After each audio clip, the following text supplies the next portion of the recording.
Good afternoon and welcome to the Beaufort County Board of Education Business Meeting of August 3, 2021. This meeting is being live streamed by the county channel and is being conducted via hybrid video conferencing.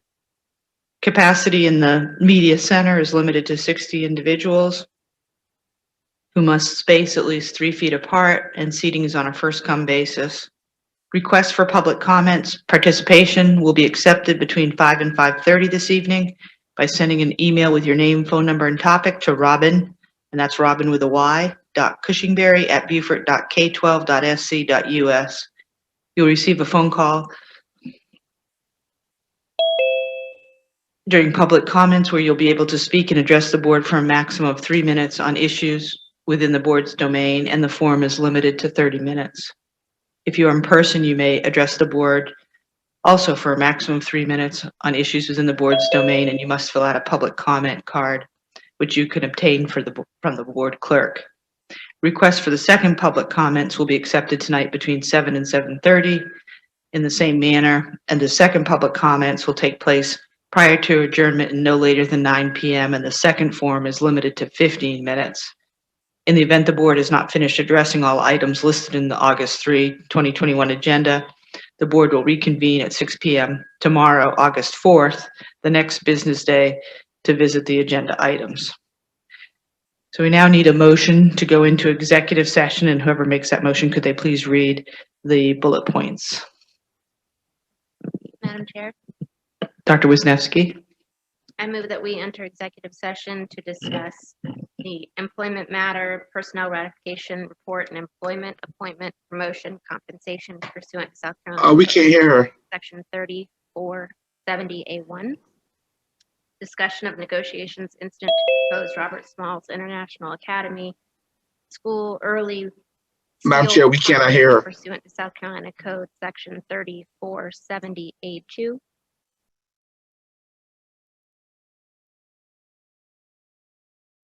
To South Carolina Code 3470A2, receipt of legal advice regarding employee grievance filed against trustee pursuant to policy GC12, and receipt of legal advice regarding pending matter covered by the attorney-client privilege pursuant to South Carolina Code 3470A2.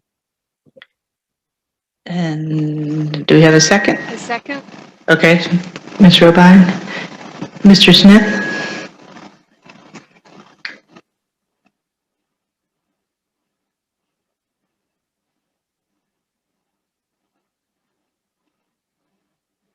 You're muted.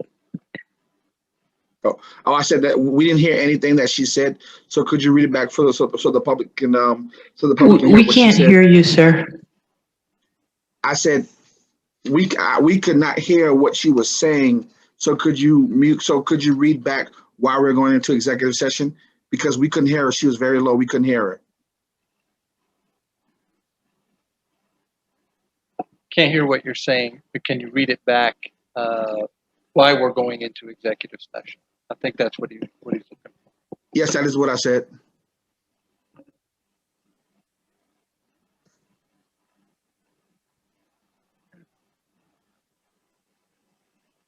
So Robin, what seems to be the issue? Because we can't hear him either. Okay. We'll pause for a minute or two.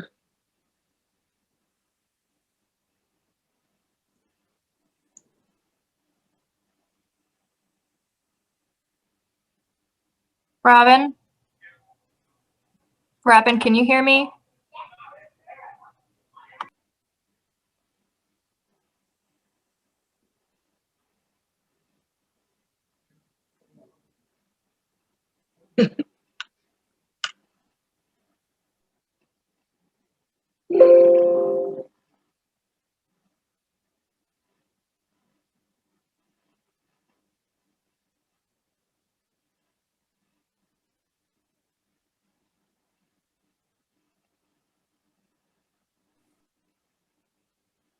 Can you hear us?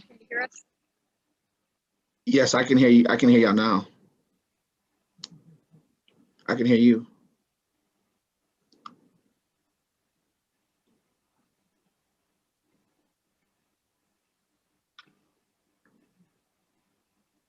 Can we do a test?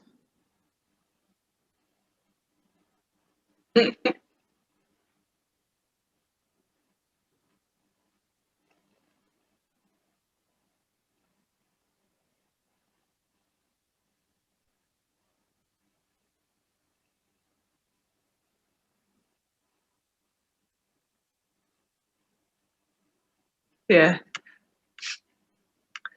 Can y'all hear me? I can hear everybody.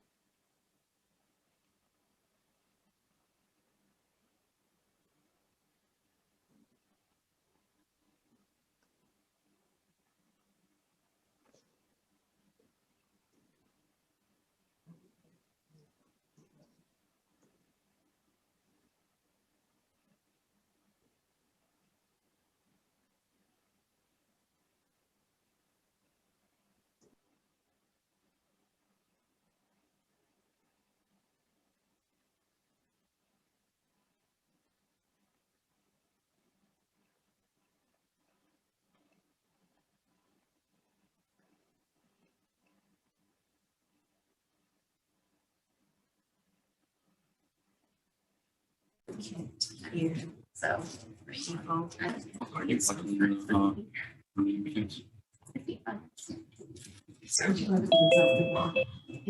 Okay. That's me. No, no, his mic's still there. Can you tell him he could be the computer? It could be the computer sound.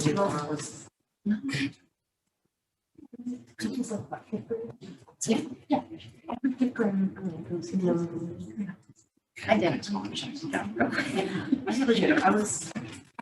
was like unusual.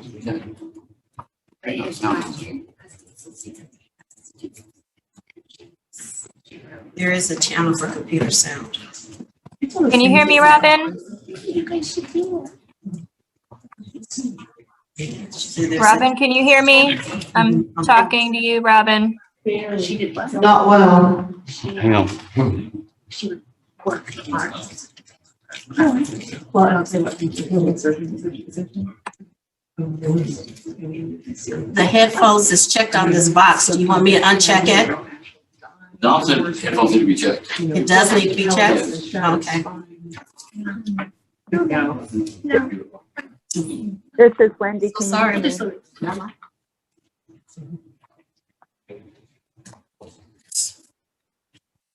We can be on Zoom forever. The people on Zoom can hear them. We can't hear the people on Zoom.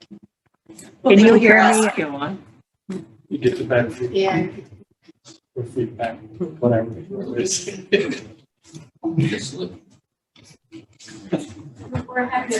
great when it works.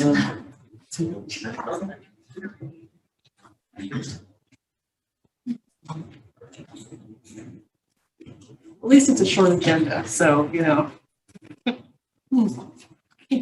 Delayed. It's fine. You just changed us. Yeah, it's fine.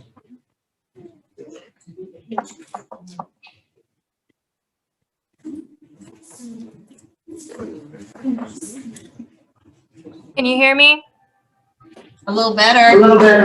Do it again. More power. Test, test. Can you hear me? Test. It's coming. Say it again.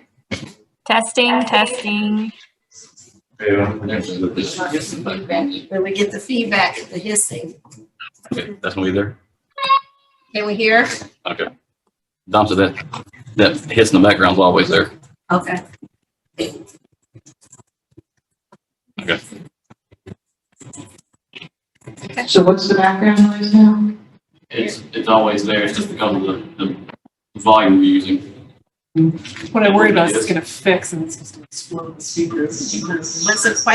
It's never been quite that loud. Hello? No, it's never been quite that loud.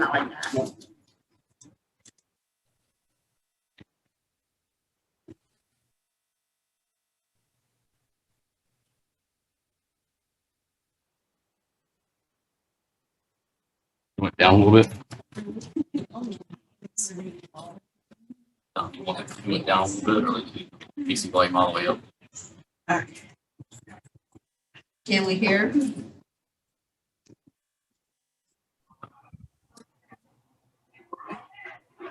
That's super loud. Like I'm trying to. So somewhere, something is gonna come through really loud. Can you hear me, Robin? Yes. Yes. She's like the Who down in Whoville. Can you hear me? I can, Faintly. we can vaguely hear you. Speak with your diaphragm. Let's see how that works. Like this? Really? Yeah, we can hear you, but it sounds like you're, from a far distance. They can hear us fine. So can you hear us now, Mr. Smith? Yeah, yes, ma'am, I can hear y'all. We still do not hear you very well at all. You're very far away sounding. All the people on Zoom. David, How about David? Can you hear us? I can hear you very well. You're louder than normal. we're louder than normal. But he's quieter. I'll stop screaming. All right. So since we will, we'll start over, but I'm just going to summarize in the interest of time since everybody's got to hear. So we don't have any members of the public here in the media center. So if you would, this is the Beaufort County Board of Education business meeting of August 3, 2021. And if you would like to participate in public comments remotely, you can send in an email with your name, phone number, and topic between 5 and 5:30 tonight to robin.cushingberry@beaufort.k12.sc.us. And then you'll receive a phone call during public comments where you'll be able to speak and address the board for a maximum of 3 minutes on issues within the board's domain, and the forum will be limited to 30 minutes. There's a second public comment period where the request for participation is accepted tonight between 7 and 7:30. And the second public comments will take place prior to adjournment no later than 9. And the second forum is limited to 15 minutes. If we don't finish our agenda for tonight, we'll reconvene tomorrow at 6 p.m. to finish the business that's left on the agenda. So Dr. Wisniewski made the motion to go into executive session, and Kathy Robine seconded the motion. And I'll just let Dr. Wisniewski once again just read the reasons we're going into executive session, please. Okay, the items for executive session are employment matter, personnel ratification report, and employment, appointment, promotion, compensation pursuant to South Carolina Code 30-4-70A1. Discussion of negotiations incident to proposed Robert Smalls International Academy School Early Steel Package pursuant to South Carolina Code Section 30-4-70A2. Receipt of legal advice regarding impact fees covered by the attorney-client privilege pursuant to South Carolina Code 30-4-70A2. Receipt of legal advice regarding employee grievance filed against trustee pursuant to policy GC12. And receipt of legal advice regarding pending matter covered by the attorney-client privilege pursuant to South Carolina Code 30-4-70A2. All right. Do we have any discussion of the motion? Mr. Smith. Madam Chair, could you please clarify who will be advising the board on any discussion during the executive sessions? Who will be advising the board on the employment matters, and who will be advising the board to settle any claims or pending litigation? Well, I'll let Dr. Rodriguez answer because for the employment matters, go ahead, Dr. Rodriguez. Staff regarding employment matters. What else did you ask on the legal advice? Yes, sir. Okay, on legal advice, the impact fees, Ms. Cartledge. On the legal advice regarding pending matter covered by attorney-client privilege is. That's the last one. That's Jean Matthews. And the one before that is Andrea White. So you said the last one is Jean Matthews, And then the other one is the other legal regarding during the grievance is Andrea White. Correct, sir. Thank you. All right, the question is called.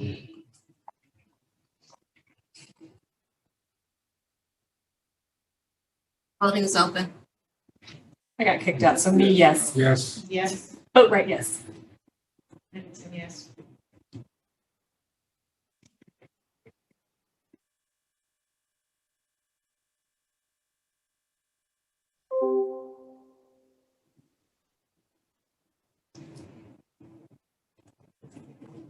Mr. Melvin Campbell, you said yes?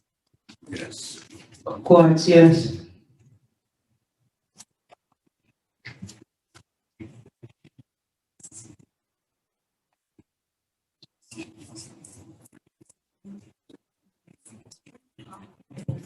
The motion to go into executive session carries unanimously.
Good evening and welcome to the Beaufort County Board of Education Business Meeting of August 3, 2021. The board has just come out of executive session and we are now back in public session. And do we have any action as necessary or appropriate regarding matters discussed in executive session? Yes, Madam Chair, we have 6 items of executive session. The first, pursuant to board policy, governance policy. Recording in progress. Policy. David. I got interrupted there by a robo voice. Pursuant to board governance policy GC12, I move that the board retain attorney Andrea White to investigate a grievance filed by a district employee against a trustee. Do we have a second? Second. Mr. Earl Campbell, second. Any discussion?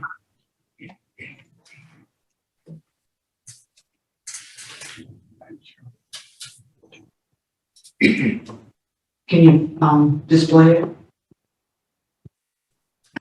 All right, voting is open. Yes. Now it is.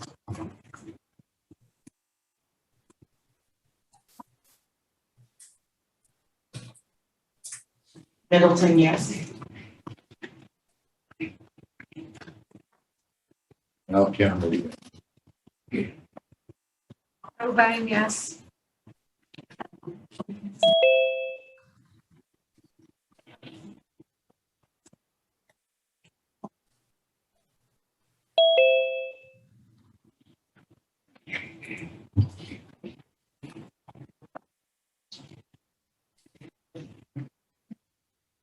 The motion carries 10-1. The one no is Mr. William Smith. Continue on, Secretary Stubinger. Madam Chair, I move we approve the superintendent's recommendations for employment listed the July 1st to July 31st, 2021 personnel ratification report. Second by Ms. Vidrich. Any discussion? Mr. Smith? Yes, Madam Chair, I'd like to know, on this report, how many people, how many teachers do we not have, we have vacancies for at this time at all grade levels? Ms. Walton? It's not on. And where as well?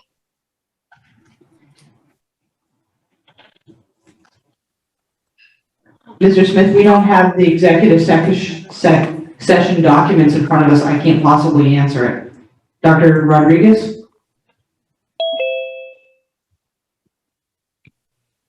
I believe Ms. Walton said, in terms of classroom teachers, I believe she said it was like 25 classroom teachers or something like that. 15. 15? Yeah. Right, it's 15. I have it Yeah. written down by grade. Yeah.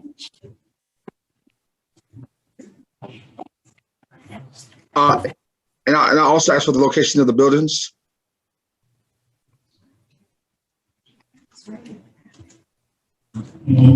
Well, I can say, I don't have the packet in front of me, there were 6 elementary, 7 middle school, and 2 high school. Exactly. Yeah.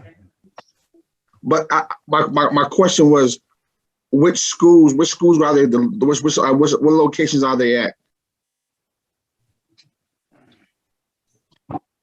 We'll be happy to get that to you. Okay. Also, are there any principals or vacancies at this time? Yes, sir. There is 1 principal vacancy at this time, And what location is that at? and that is at Will Branch Early College High School. Thank you. All right, voting is open.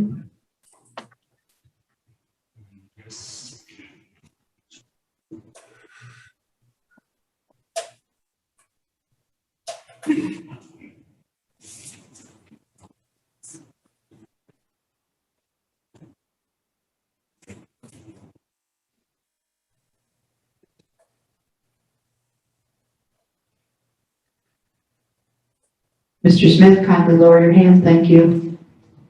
Yes, my hand is lowered, Madam Chair. The motion carries unanimously. Secretary Scrivener? Madam Chair, I move we accept the superintendent's recommendation to employ Dr. Tommy Riddick as Director of Alternative Education. Second by Colonel Guyer. Any discussion? Yeah.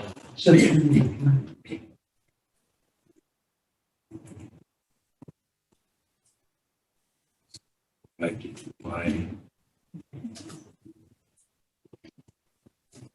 Is someone speaking right now?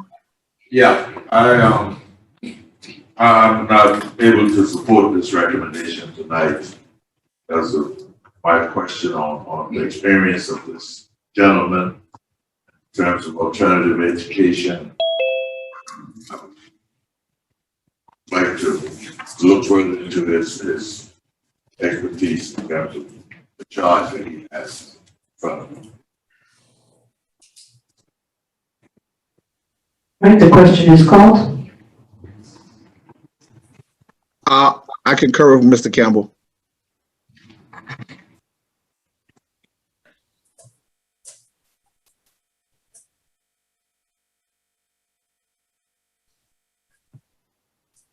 Oh, yes.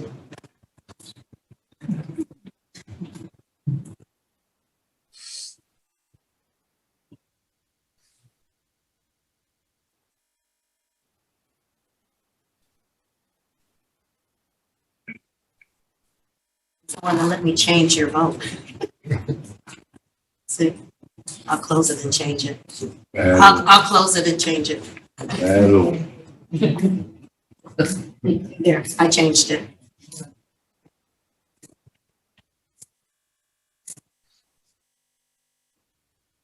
The motion carries 821, 2 noes, Melvin Campbell, William Smith, and the abstention, Angela Middleton. Secretary Scrivener? Thank you, Madam Chair.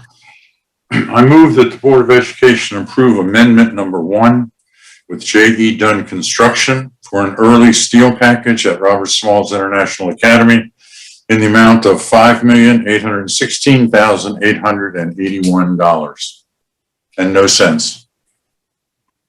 Second by Tricia Fidrich. Any discussion? The question is called.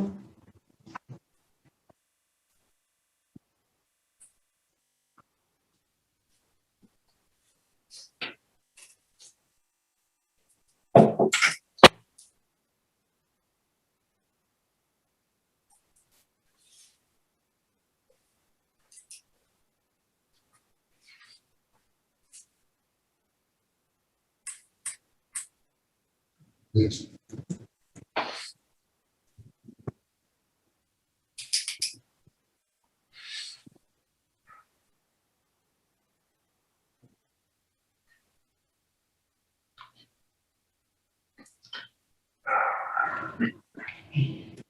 The motion is approved, 911. No is Mr. Smith, and Dr. Lesky is the abstention. Mr. Scrivener? Thank you, Madam Chair. The next two are pretty long motions because they have a lot of legalese in them, so bear with me. I move. David, those are during under board business action, I believe. Okay. Yep, so we'll hold off on those right now. Thank you. Any further action is necessary or appropriate out of executive session? Ma'am. Okay, thank you kindly. Next, we need a motion to approve the agenda. I move that we approve the agenda. All right, and so the motion was made by Ms. Boatright and Ms. Wisniewski. Any discussion? The question is called.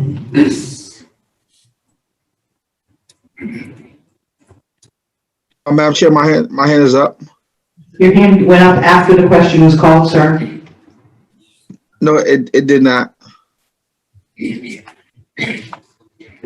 On my end, it didn't. And I do have some very important when it comes to the agenda.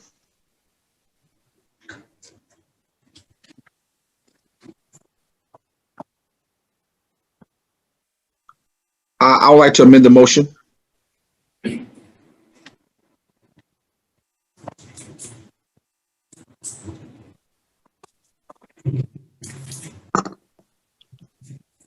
I would like to amend the motion. Approved. 10-0-1. The one abstention is you, Mr. Smith. No, I did not. I did not vote, and I would like to amend this motion. And my hand on my side, it was up. So I'm not sure of it. Why you didn't see it on your side? And I'm asking you that and telling you that I put my hand up. So I see nothing wrong with me telling you that. I didn't wait until we were well into it or after the vote to tell you. I told you right after you said it. So my hand was up. Mr. Smith, you may make a motion to appeal my decision, and the board Make a motion to appeal your decision. Is there a second? Second. All right.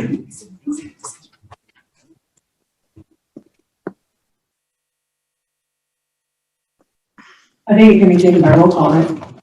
You want to do it?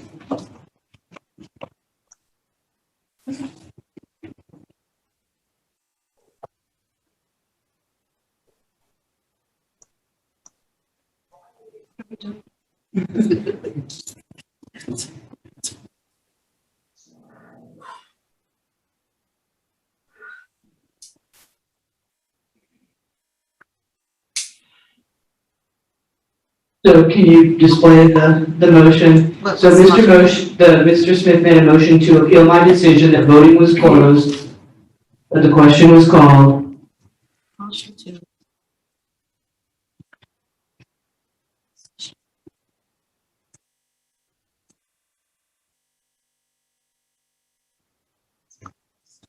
Motion to appeal the decision of the chair that the voting was closed. Second.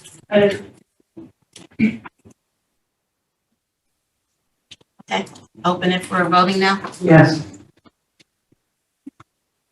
Madam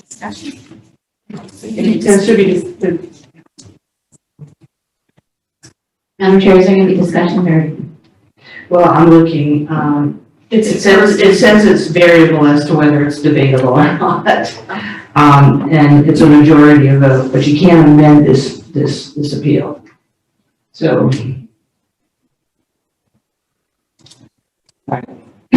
Voting is open.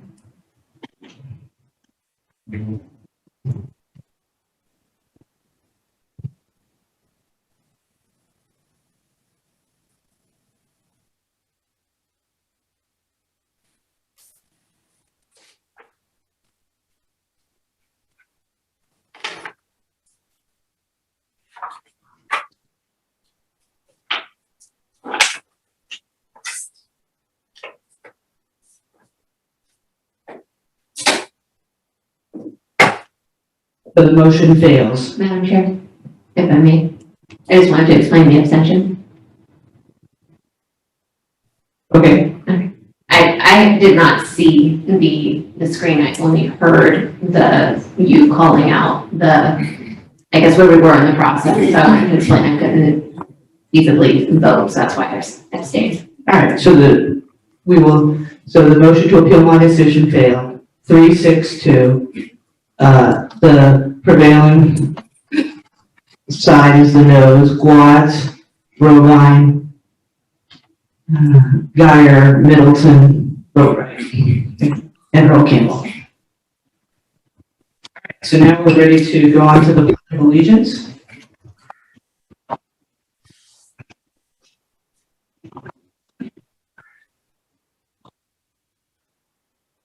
Allegiance to the flag of the United States and to the republic for which it stands, one nation, under God, indivisible, with liberty and justice for all.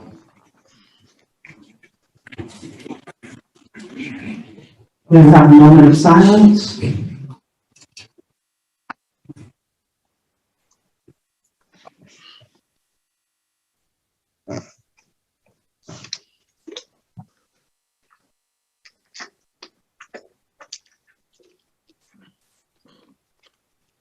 The media has been properly notified.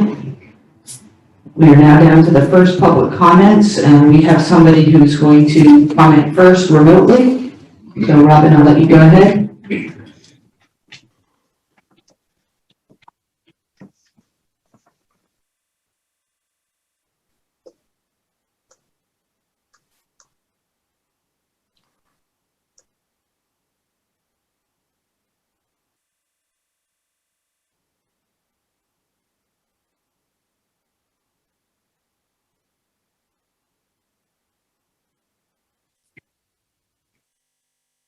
Hello, is this Monica? Can you hold on, please? I'm calling you for public comments. I'm going to put you on speaker. You will have 3 minutes to state your first name, last name, and then your topic.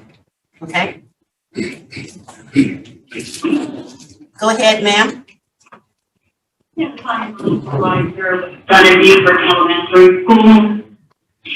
I want to address Dr. Rodriguez. I left a message for you nearly 2 weeks ago. You did not return the call, nor did you reply to my email with suggestions, even though Mrs. Fisher has forwarded it to you. I do not believe you take our concerns seriously, because if you truly did, you would return our calls and you would do the right thing. You would do what the medical community and the CDC has been urging the schools to do, and implement universal masking. They've made it clear that it's not safe to put our children who cannot receive the vaccine in enclosed classrooms without masking. One unmasked child can infect an entire classroom because the viral load of the Delta variant is 1,000 times greater than the original virus, and that's published on the CDC website. This makes it more infectious, more potent, and more severe for our children. Cloth masks will not protect the children who choose to wear them from the ones who don't. Children have died from this, and they're suffering long-term health conditions from the Delta variant. If you do not implement a mask mandate, you will knowingly put our children into an unsafe environment without adequate protection. Sanitizing will not suffice. You may as well hand our children water guns to fight off the wildfire. And the virus is spreading like wildfire throughout the states with low vaccination rates. Only 40% of those eligible in South Carolina have been fully vaccinated, and 2/3 of our total population is not vaccinated if you take our children into account. The worst part about the policy is that you won't even provide a virtual option to give parents the ability to protect their children in a safe environment, nor have you offered the parents an option to choose between a masked classroom and an unmasked one. At the very least, give us options until a vaccine becomes available to them. Listen to the medical community instead of the governor. Stand up to him. Tell them that forcing our children into an unsafe environment and stripping them of the most effective form of protection will be an unmitigated disaster. By threatening full funding, he is essentially holding our children hostage for the sake of political gain. It will be much easier to apologize to him than to the parents who lose a child, who will be left managing children with long-term complications, and who will be paying massive medical bills when it could have been prevented. While you're at it, apologize to our children for knowingly putting them in jeopardy. You know what to do. For the love of our children, do it. Implement universal masking. I'd like to thank Tricia Fridrich, Dr. Bradley, and Michelle Saxon for returning my call. Thank you for listening. Thank you. All right, we have two people present who would like to speak and have filled out a public comment card. Completing the card indicates that you will abide by the procedure for speaking publicly here. 1, you'll confine your comments to issues within the domain of the board. 2, refrain from racial comments, obscenities, vulgarities, and references to specific individuals by name and/or commit other breaches of respect. Not exceed 3 minutes, and there'll be a visible timing device. You may not yield your time to one another. That covers it primarily. So the first public speaker here is Mary Moyd.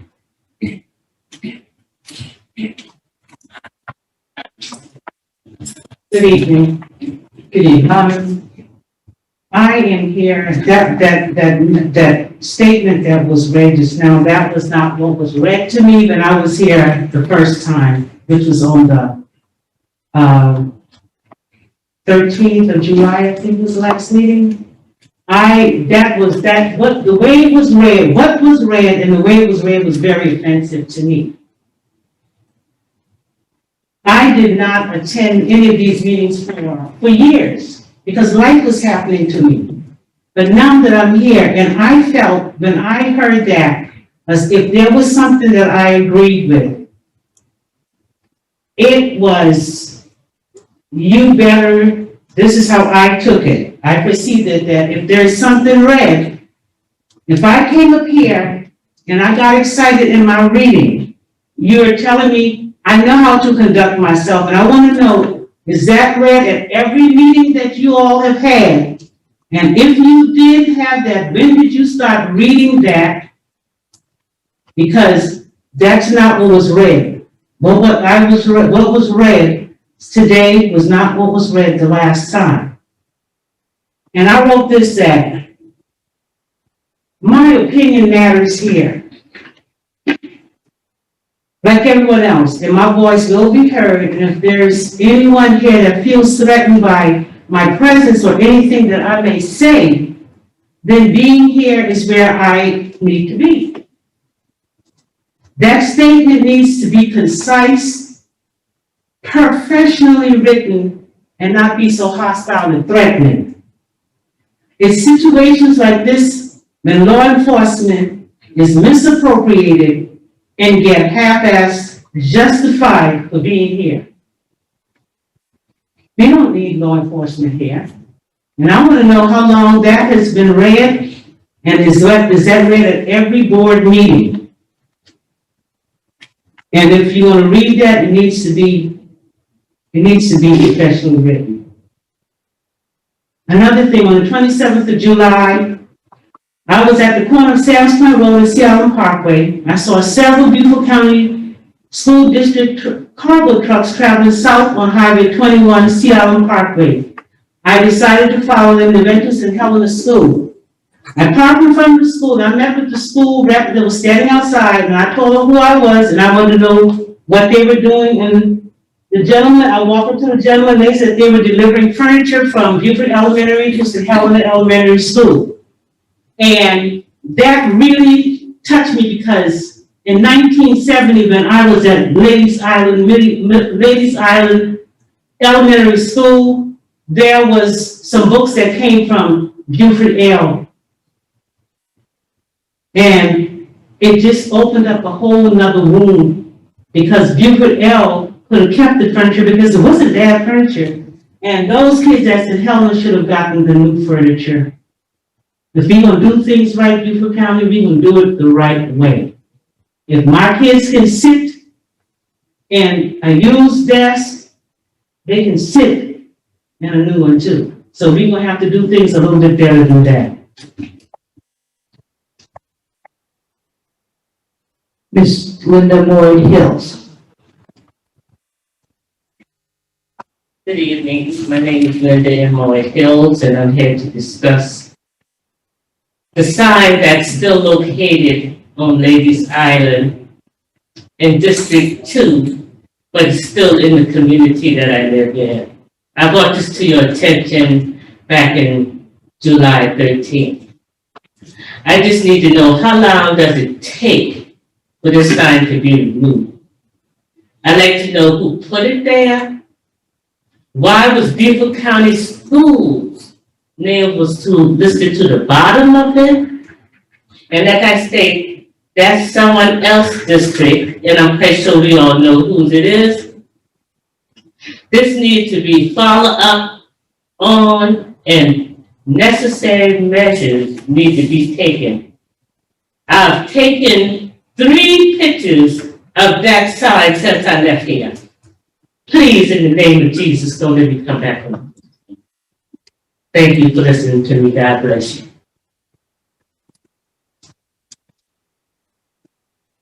Ms. Cushenberry, does that conclude the first public comment? Yes.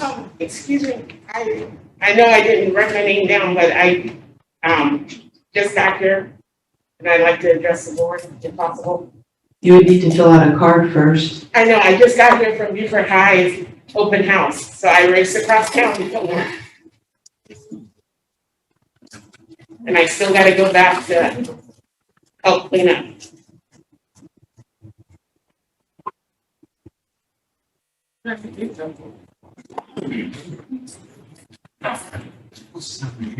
Can I give this to her after I speak? Or do I need to? Why don't you introduce yourself? I can introduce myself. If Can you that's please okay. fill it out since that's our policy? And we've asked the other people to fill it out. Thank you. Who do I give this to? Okay, Ms. Roberts? Yes, good evening. I'm sorry for the interruption, but like I said, I was at the Beaufort High open house and trying to get across town and trying to obey the speed laws, so did the best I could. I'm here to ask a question of the board. Excuse me, I gotta take this down. I'm here to ask a question of the board. So, my daughter is a senior at Beaufort High this year. I have 4 children still in the district. I'm a mom of 6. I've had 2 graduate from Beaufort High, 2014 and 2015. According to our schedule this year, Beaufort High is scheduled to graduate on the very last day of school, which is a half day. I see the looks on everybody's faces. They are scheduled to graduate at 10 a.m. in the morning. And May River is scheduled to graduate at 6 p.m. that evening. So I'd like an explanation on how I'm supposed to attend my daughter's graduation and pick up my other 3 sons, 2 that are in elementary school and 1 that is in middle school, when I'm supposed to be down on the field with my child and the rest of my students that I coach and mentor. So if you look at your schedule, we are scheduled to graduate. Beaufort High is scheduled to graduate on May 27th at 10 a.m. That is the last official day of the Beaufort County School District calendar, and it's a half day. So if you expect all of the administrators, all of the teachers and staff at Beaufort High School, plus the band, which my daughter is the color guard captain for the 3rd year in a row, I'm gonna put that out there, because I'm proud of her. Plus she's in JROTC, which will be presenting the colors, which I am a coach of their drill team, plus the choir who is gonna be singing, plus all you lovely folks that are supposed to be there at my daughter's graduation. You tell me how that's gonna happen when it's the last day and it's a half day and they graduate at 10 p.m. That's all I gotta say. I gotta go back to Beaufort High. Have a good evening. Thank you. Here's your cake. All right, we are now down to the chairman's report. So the work session has been, the agenda has been developed and set by the executive committee, the officers, and the work session is a full schedule on Friday, August 27, 2021.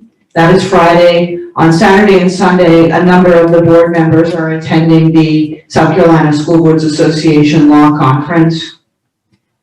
Our next board business meeting is 2 weeks from tonight, and we will hold that now south of the Broad at the Hilton Head Elementary School for the Creative Arts. The public session will begin at 6, and the executive session will be announced prior, at least 24 hours prior, and will begin typically between 4 and 5 p.m. Our last topic this evening is a COVID-19 vaccination. We all have read in the media about the virulence of the new variant of the virus, and our best defense against the virus is the COVID-19 vaccine. So I just want to encourage all those that are eligible to take the vaccine, and this would have to be people that were 12 and older, to please get the vaccination. This is going to help yourself, your family, and our community. We want our children in the schools, we want them in person for their learning and also for their mental health. And if more of the community is vaccinated, there'll be less transmission of infection. And I'm just encouraging that as a member of the board and as a physician and as the board chair. We're now down to the committee reports. First, we have academics.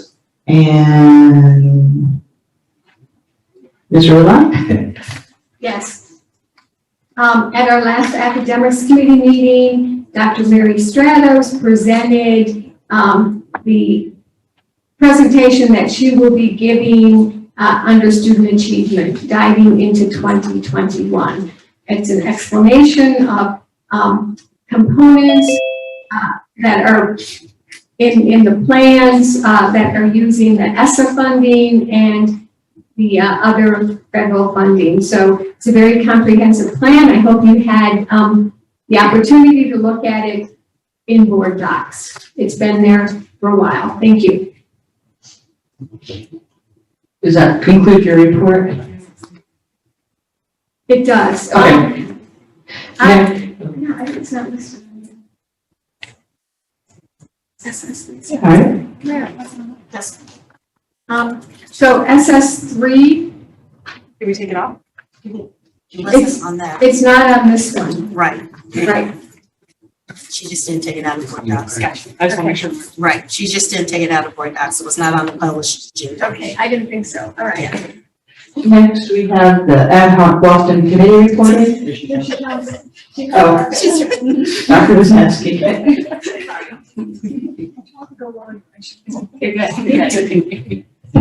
My apologies, everyone. Oops.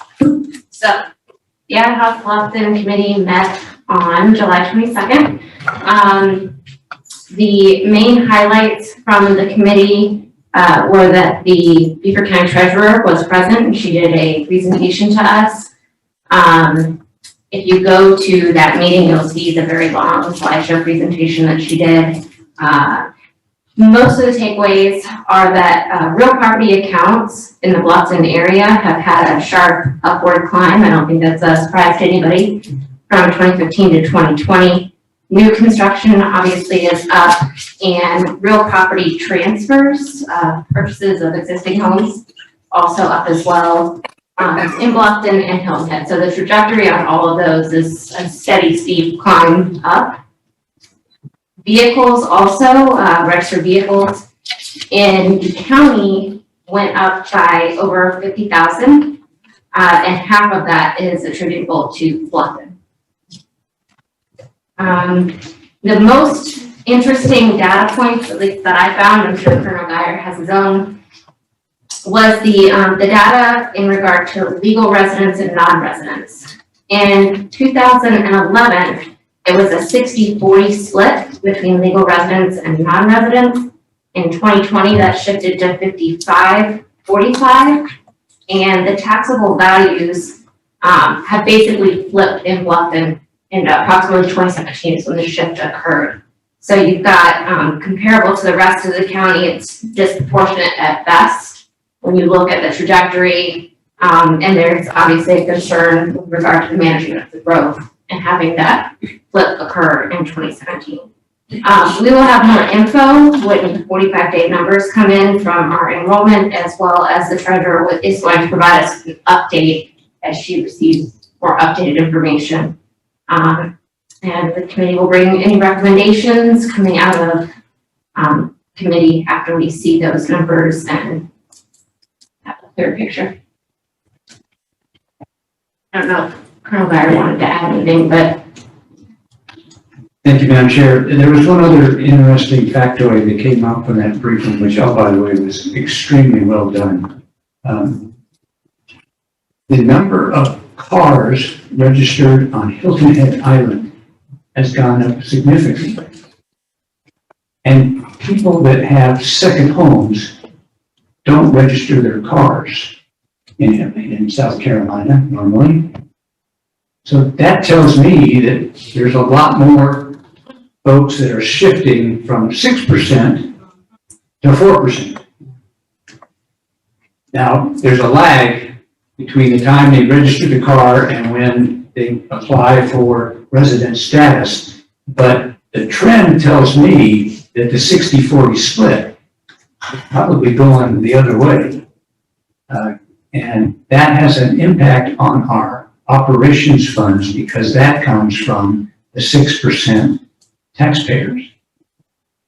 This is very, very concerning. I also asked Ms. Walls to provide us with the tax rolls for commercial property because we know that private property, residential property is really booming, but is commercial property booming the same? And I kind of don't believe it is as much because of all the vacancies, vacant commercial property that you see in the county as you drive around.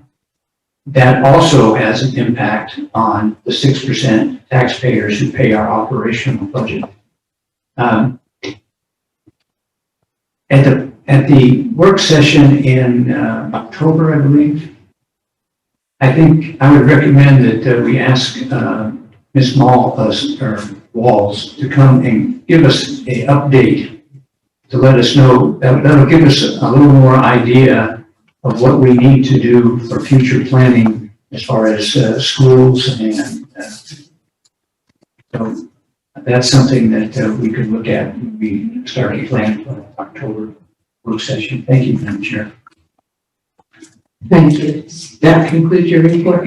Dr. Wisniewski? Yes, ma'am. I just wanted to again encourage other board members to take a look at that data that was presented. It's obviously too much to go over right now, but it was very eye-opening and gives us some information to go with. I know we don't have a crystal ball, but it'll help us to plan for the future. So I wanted to thank the treasurer as well for her time. Thank you.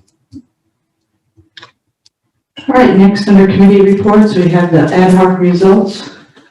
Ms. Robin? Yes, I'm happy to finally present the ad hoc results recommendation to the full board for the superintendent's evaluation. We came to the conclusions that I'm going to present tonight and that you have hopefully had an opportunity to read in board docs. We came to the conclusions after many discussions. These are some aspects of us arriving at the conclusion, at the decision that we did. As we all know, the 2021 school year presented unique challenges. We're still in that school year, we're in very unique challenges. We felt it would be very unreasonable to hold the superintendent accountable for metrics that were significantly impacted by the pandemic, specifically academic performance, teacher retention metrics, and financial oversight. All of these metrics are things that the superintendent really had no control. We don't have any data, any academic data, any academic metrics to make any kind of accountability on. The metrics compose a significant percentage of the current tool for evaluating the superintendent. So we also felt that there needs to be a way to capture the superintendent's response to the pandemic within this evaluation form. The pandemic required numerous adjustments on the superintendent's part, numerous balls in the air that he had to keep us going. So our recommendation is that we make the adjustments to that tool by adding in each of the 5 categories a pandemic-related item. And that pandemic-related item is listed in the metrics, so it would be scored under governance and board relations. Let's see. Under, community relations, staff relations, business and finance, and instructional leadership. So in each one of those categories, we've added a final concluding metric that's been added to the matrix. And you will see that there's an ineffective, minimally effective, effective, and highly effective statement. So that is our recommendation. Dr. Wisniewski? Thank you, Madam Chair, and thank you, Ms. Robine, for your work on getting this completed and brought forward to the full board. My main question just is surrounding the rationale for why financial oversight was removed as a metric. I understand teacher recruitment and retention, student achievement, specifically because we didn't have quantifiable numbers for that, but financial oversight we do. I think the answer to that was we originally were going to keep it in there. And then we had some questions about, well, adhering to the budget, would the superintendent be getting credit for being under budget because we've got additional money? Would he be getting credit for things that really were affected by the pandemic? So, our initial idea was that, yeah, we'll keep it in there. But then after some discussion, we thought to err on the side of taking it out because there were some advantages perhaps to the superintendent in the pandemic. That was our thought. May I follow up? Yes. And I certainly understand that. I think that that's one area though that's subjective to each board member, and I think it should be included personally. Just because having the pandemic response in the business and finance area allows us to look at various different subcategories of that and really weigh whether or not those areas were, there was a good response to the pandemic or a poor response, and I think that's fair. So I understand the argument for taking it out, but I just would prefer to see it left in. Thank you. Ms. Boatright? Well, the other thing that we talked about, we felt that we captured it with the finance, how the subjective aspect. The other problem with leaving it in and taking the other two out is that it basically has two questions in the financial oversight metrics, which was, did you adhere to a budget, and the bond rating, and that gave basically maintaining the bond rating and adhering to budget a really heavy weight in the overall scheme because we took out the other factors that it was supposed to be part of. So we decided, because we thought it was difficult for a metric to say adhere to budget because the budget's been kind of all over the place and we've got so many extra funds and whatnot. And then you've got maintain bond rating, which, that is something that then would become a huge component of his evaluation. So instead, we added a subjective assessment of his financial performance underneath finance.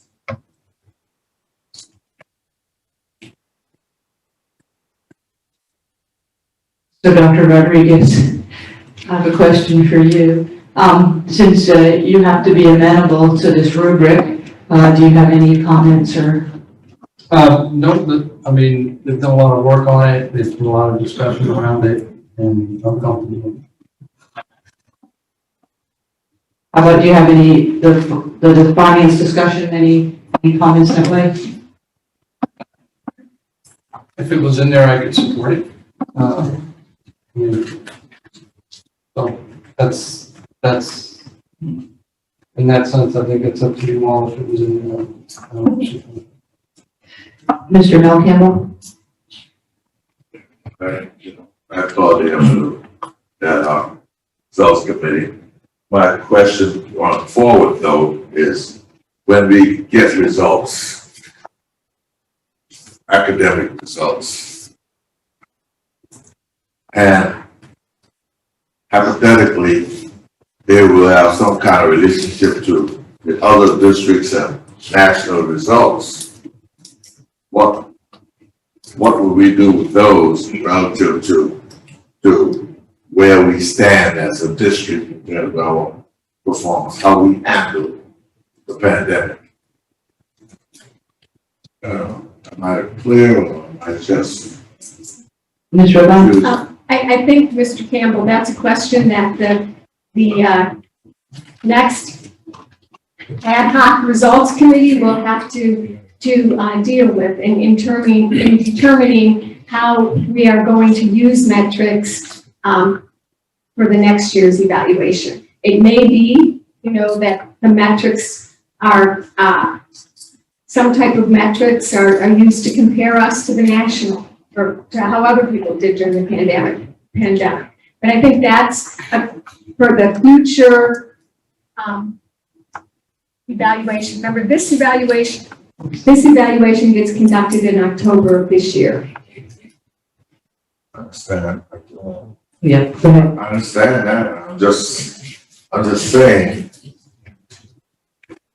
Let's spin it positive. It's hard for me to spin something positive. Let's say we didn't do as poorly as the national level. We start that as the baseline with some type of responsibility to adjust our viewpoint of the superintendent's job, or, or not. We just take it as baseline and move from there. Well, I think that's the discussion that the next committee has to start with. And, once we get the data, I think that's something certainly to be discussed, but that wasn't in the purview of our committee here. Mr. Smith? My question is, what metrics are teachers being measured by? That really has nothing to do with this. This is regarding the superintendent's evaluation. It does, because this is a performance evaluation. So I'm asking that to understand the superintendent's evaluation. So my question is, again, if you know it, then answer, what metrics are students being evaluated on? And teachers. I guess my gut response to that, students are evaluated based on the standards that the teachers are teaching them, and there are many evaluation forms. They have end of course grades. Those are things that are set by the state. Teachers are evaluated by the state required in-depth program. But maybe Dr. Rodriguez has something else to add. That wasn't what I was involved in. This committee was dealing with the superintendent's evaluation. And I think, and Ms. Walton, I believe you're on, but I believe that the teachers and administrators are evaluated by the state evaluation system for their respective function. And by the way, that does not include student achievement. It does not include student achievement. So then my question would be, are those metrics being altered due to COVID as well? We're kind of off topic here. No, Madam Chair. We're not off topic because because by those same metrics is that how we align to evaluate our superintendent. I can, and I've said it before, I cannot push forward with us evaluating teachers on a different message, on a strong metric than what we evaluate our superintendent, our leader on. So I'm our superintendent on. So I'm just trying to understand based on what metrics are we going off of, because we have to have some type of data. The decision needs to be data driven. Thank you. The superintendent evaluation doesn't have anything to do with how the state evaluate teachers. This is a different thing. So that's one reason why Mrs. Chair said she was off subject. This what we're dealing with now is the superintendent evaluation, not teachers evaluation. That is done set by the state. Thank you. Mr. Dyer.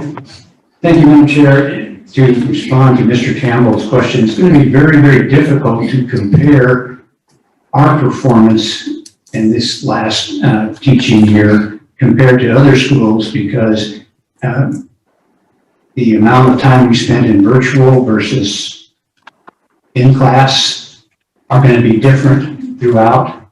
And, so that's going to be very, very difficult to get anything more than you'll get some raw numbers, but to try to compare it would be like comparing apples to oranges. Because, there are some school districts in this nation that were virtual all year. So that's gonna, and I assume, what I've been told so far is the more virtual students you have, the least amount of performance you have. So that's would be my concern of trying to make that comparison. Now, once the year is over, and hopefully we have a normal year this coming year, we'll establish a baseline, and then we can do a comparison and have a better chance of accuracy than looking at the comparison between the school districts, both in the state and throughout the nation.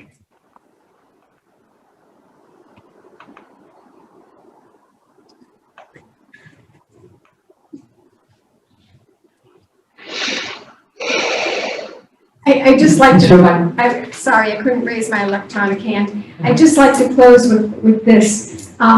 Remember, when we initially wrote this evaluation system, it was heavily weighted with metrics, with student achievement metrics, with teacher retention metrics, with financial metrics. But the pandemic hit us and the playing field changed. We didn't get test scores. The metrics that we said we were going to use weren't even available. So that's why we've had to make this change. So that's the conclusion.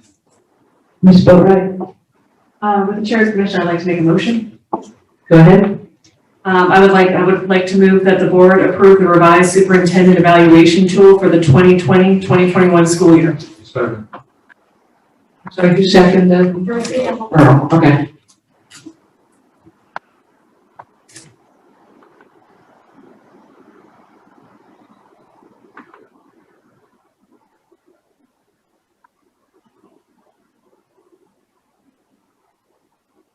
Madam Chair, Yes. I'd like to amend the motion to add that the financial oversight will be added back in. Okay. And do you have a second for the amendment? I'll second that. Mr. Guyer and then Mr. Smith, so Mr. Guyer. All right, so we're going to first vote on the amendment. Any discussion on that? Ms. Stidridge? In this amendment, so you add the financial part back in as written. No other changes to that financial section or just as, okay, just want to make sure. Mr. Stripinger? Thank you, Madam Chair. I want to make sure I understand. The amendment is to add the financial metrics back into this evaluation.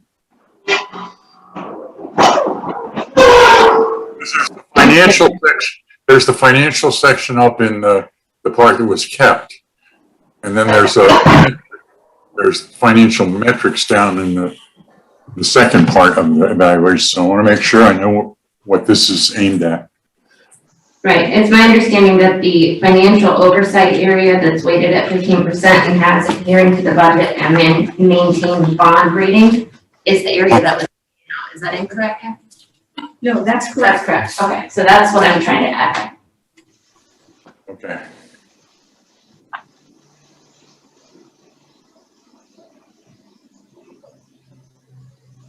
Mr. Stripinger?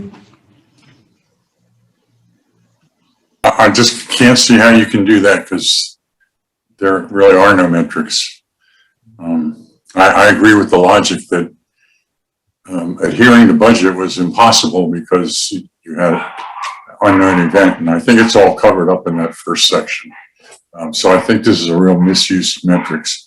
I do think this should be in the next evaluation, but I just can't see how you can put any value at all in adhering to budget or not adhering to budget. Because that budget did not anticipate all the things that happened because of the plague. So I'm going to have to vote against this.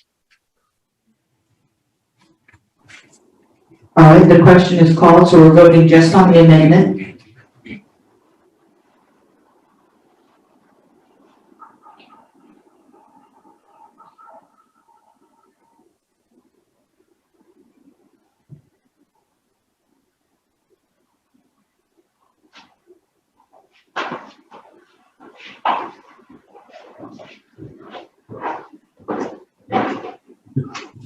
So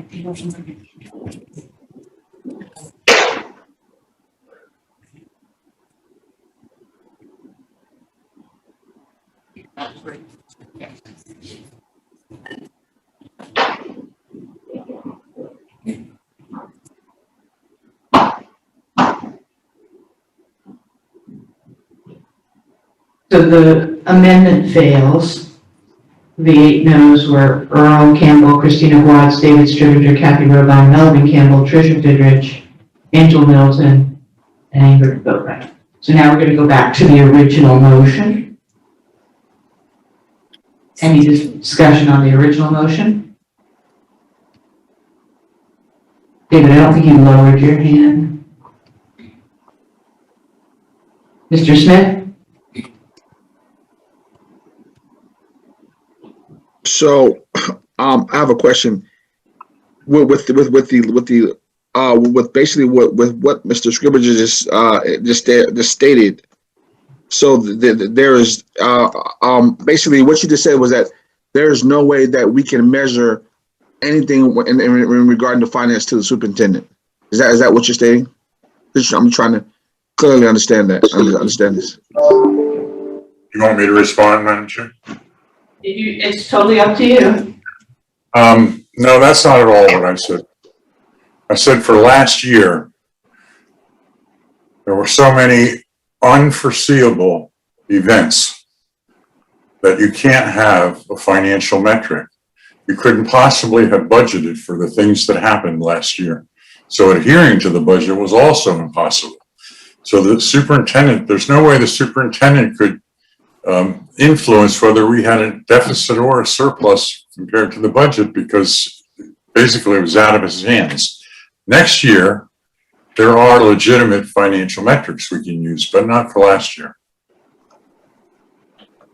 Thank you.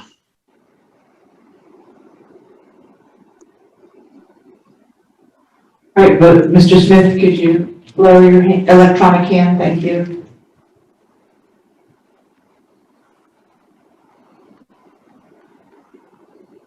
All right, voting is open. Yes.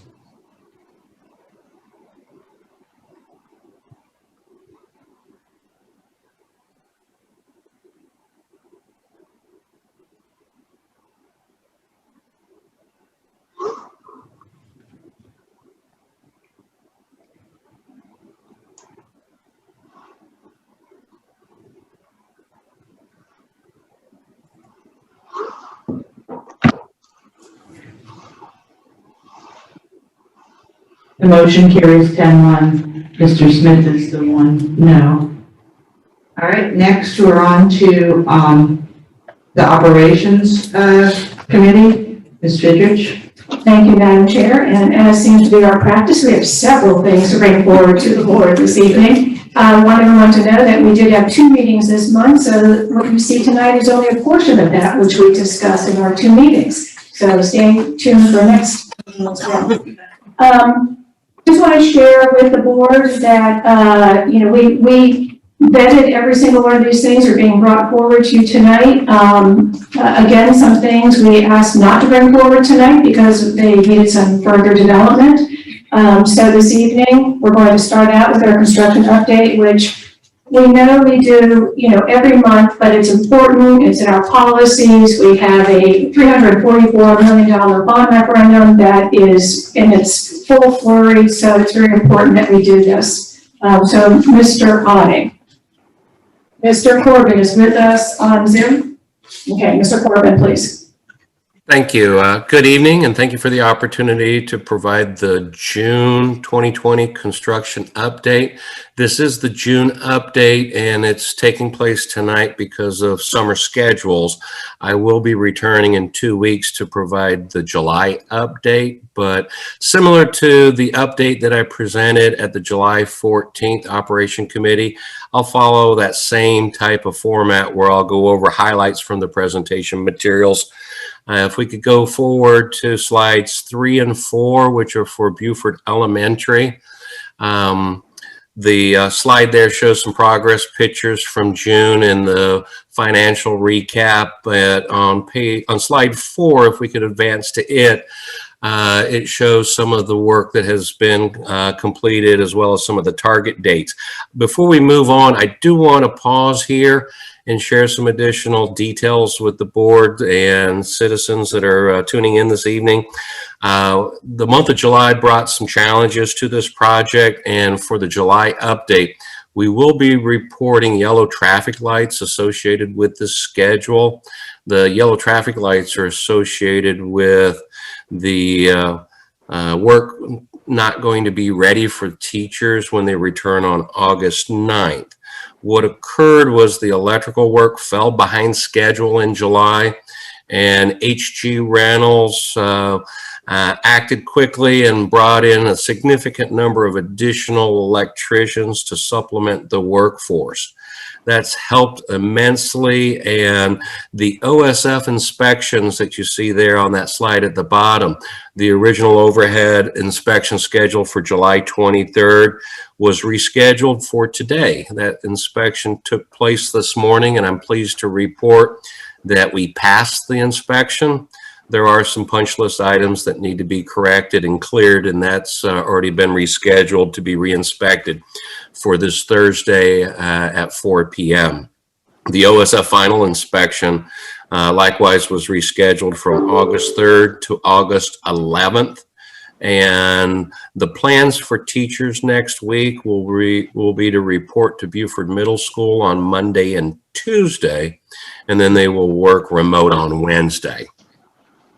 If we could move along to slide 5, which is for Robert Smalls International Academy, you'll see yellow traffic lights for budget and schedule. We briefed the board in executive session this afternoon associated with both budget and schedule concerns. If we go to slide 6, I'll spend a little time sharing some of the details with the board and citizens. The GMP proposal was received in June. It was over budget. We've held multiple cost reduction meetings with the designer LS3P as well as the construction manager J.E. Dunn. We've also had briefings with the clock on July 7th as well as the operation committee on July 14th with a lot of detailed information related to the project background, history. But our major discussions for Robert Smalls really revolved around the changing market conditions and recent material and labor price increases. Examples, we've seen just over the past few months, steel prices just going up very rapidly. Examples, structural steel joists, pricing increase of over 100%. Roof decking is up over 300%. The table that you see inserted there also provides some normal material lead times as well as current lead times. And the example there is on structural joists. You know, normal lead time is 8 to 10 weeks.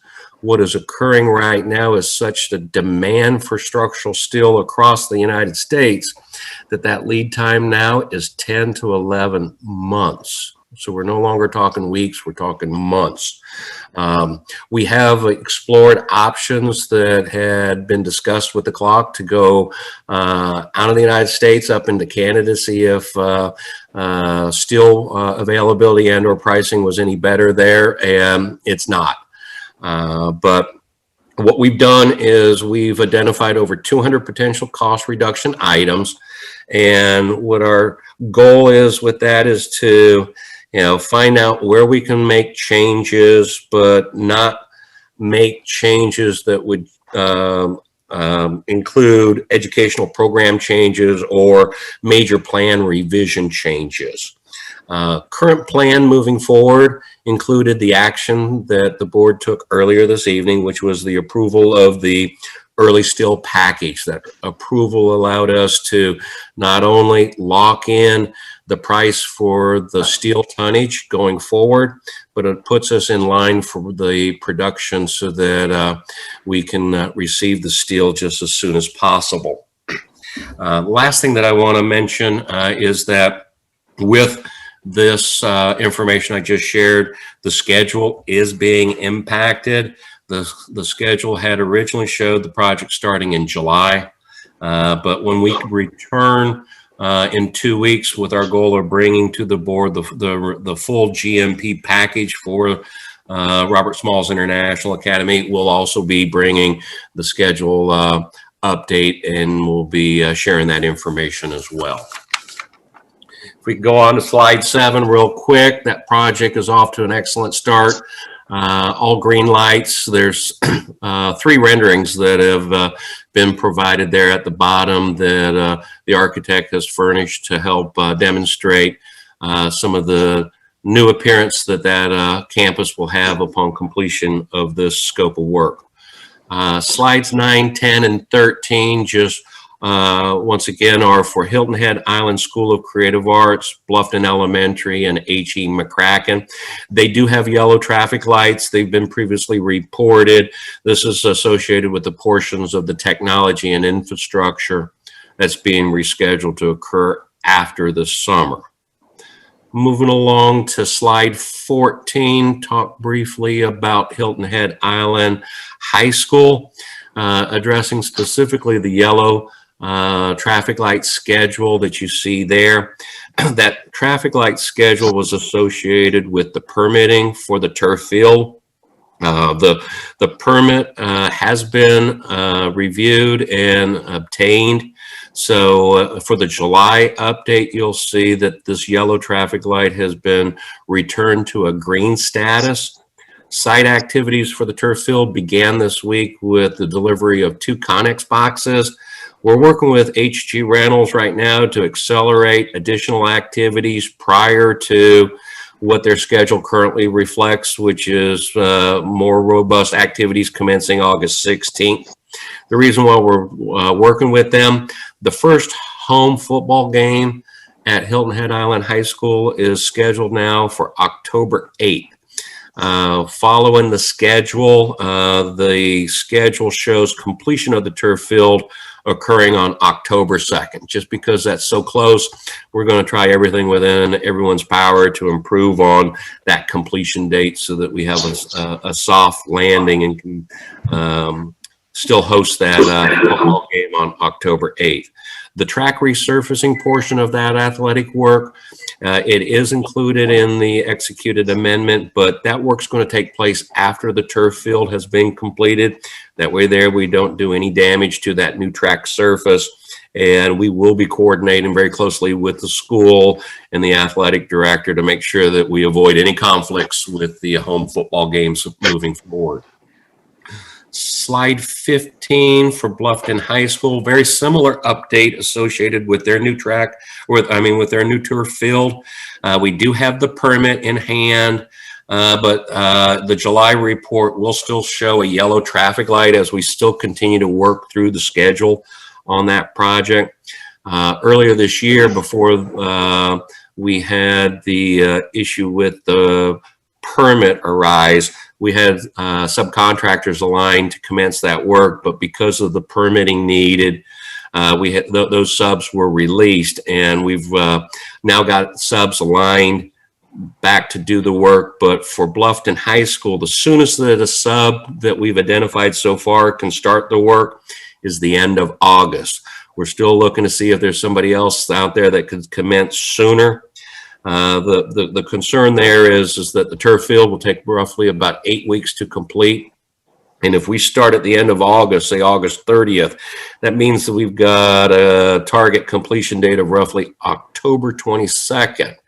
The first home football game is scheduled for September 10th. So we've got a lot of scheduling details still to work out for that project. And in 2 weeks, I hope to be able to share additional information with the board. Moving along to slide 20 at Beaufort High School. We are making good progress for the work on that campus. The photo there shows the new addition for the wrestling and weight room that's going on. Moving along to slide 23 for St. Helena Elementary School. We had a lot of discussions with the Operation Committee on the July 14th meeting. This is being reported with yellow traffic lights for budget and schedule. The discussions went into great detail on the design history as well as schedule and costs and what we're looking to do so that we may return to the board on August 17th with a recommendation to award the gym renovation project to HG Reynolds. If we move along to slide 35, that will be our project closeout slide. Progress continues to take place on project closeouts. However, contractor focus over the summer has been on completing the summer projects. The July construction update will show that the May River High School addition has been closed out. The update that you see here tonight shows that the final change order has been executed for that project, and the savings realized through that deductive change order was $606,477. So that's great news to return those funds to the district. The other items I want to cover, slide 36, at the Operation Committee meeting in May, it was requested that we include the referendum financial summary report that has been furnished as an attachment to tonight's materials. And slide 37, that's the information associated with our project contingency log. That's also been furnished as an attachment, and no use of the program level project contingency has taken place since April. Slide 39 is our cash flow projections versus actual expenditures. And for the month of June, the forecast figure was 5.25 million of expenditures, and our actual June expenditures were 2.65 million. Our cumulative total that's listed there at the bottom, the forecast through June of 2021 was to have expenditures totaling 68.8 million. Our actuals through that same period now are 62.9 million. So we've been tracking fairly close to the forecast figure. Community outreach on slide 40.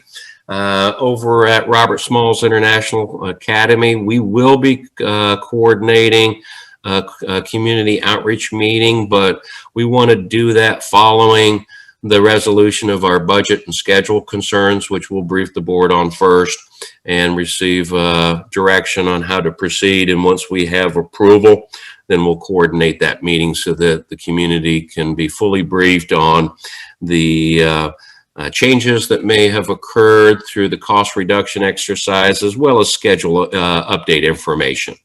The next slide, Robin, will also show that at Battery Creek High School, we had groundbreaking that took place on June 25th to kickstart the Battery Creek High School project. And I guess to wrap up our conversation regarding the construction updates, I'd like to share that at the July 7th clock meeting, as well as the July 14th Operation Committee meeting, we shared that CBRE HERE will be performing a mid-referendum program reset. Right now, if you look at where we are overall with the referendum, we are very, very close to the 50% mark in the overall program. And with the significant changes to the market conditions, we'll be looking at performing under this reset examinations of budgets and schedules for the remaining referendum projects. Our schedule for that reset is that we're going to present the needs and the goals for the reset to the clock at tomorrow night's meeting. We'll then share that same information with the Operation Committee at the August 11th meeting, and then part of our update to the board on August 17th will include that information as well. in this month of August, our staff will be working very hard in developing this reset program. We don't believe we'll have that information completed by the time we meet with the clock again on September 1st. So we'll be presenting a preliminary reset program to the clock at their September 1st meeting. And then we will be bringing the final reset program evaluation to the Operation Committee September 8th, and then to the board on September 21st is our schedule. And I'll be glad to entertain any questions that there may be. We have a number of hands up. Mr. Strickland? Thank you, Madam Chair. Excellent report as always. A lot of information crammed in there. I just have a technical question. When you say we are a yellow light on a schedule and we hope to be back green at the next report, does that green mean that we are back on the original schedule or we're on a revised schedule? We would be under a revised schedule that has been vetted and bought into by the stakeholders. There's no way to get back onto the full schedule, but because of being able to vet out with the stakeholders, the game planning, getting their concurrence with that plan moving forward, that becomes our plan at that point, and that would be why we put it back to green. Okay, thanks. Ms. Boatright? Hi, Robert. Thank you. So I am a real burr in y'all's side because I have kids in the school still. So, and I'm on the operations committee. And so I hear the reports frequently, and then I'm basically making twice daily site visits, right? Because I'm dropping my kid off and I'm picking him up at the high school. So I'm going to use Hilton Head High as an example because I'm very familiar with it, but I'm not asking about Hilton Head High.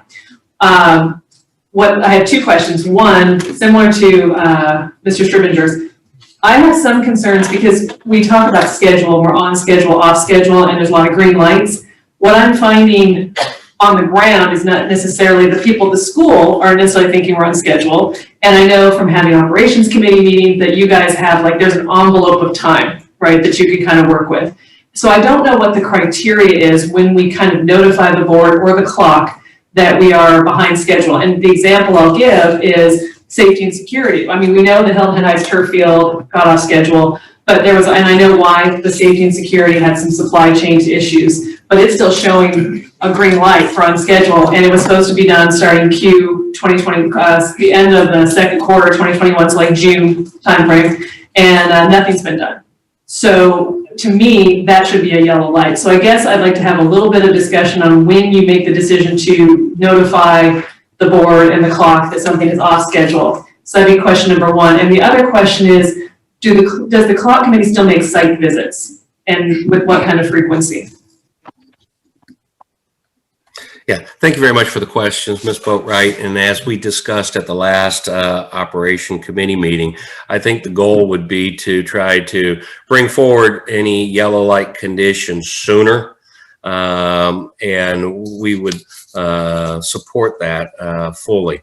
I think the question, more is related to the timing of the preparation of the reports, as well as the ebb and flow of information. And you are correct that we have had some challenges with COVID, with the material supply chain and availability of resources. Now, our goal has always been that we are managing based on the schedule that we have. And if we foresee a concern with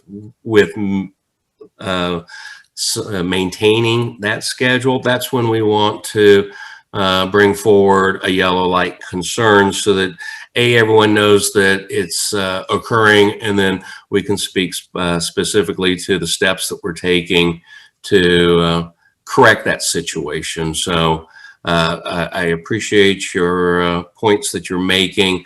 I guess the only other thing that I would share is that, we do task our project managers to work very closely with the stakeholders and the principals at each and every one of their projects. And I believe they do the best job possible in providing updated information. And when something does change, we discuss it in our office, and then we ask them to go out and sit down with the principals and make sure that the information is understood, address any questions, and sometimes they can bring back some alternatives that may allow us to improve upon schedules by moving some of the program functions so that work can continue where it may have originally been planned to been executed in a different way. I hope that answers your question. Yes, it does. There was a second part to your question too regarding clock site visits. Those are still occurring. I do not have a schedule in front of me. I do know that at the clock meeting in July, one of the committee reports specifically spoke to the fact that there was multiple clock members that were interested in making site visits. I hope to learn tomorrow night at the clock meeting which sites may have been visited or which sites will be on the visitation list going forward. Thank you.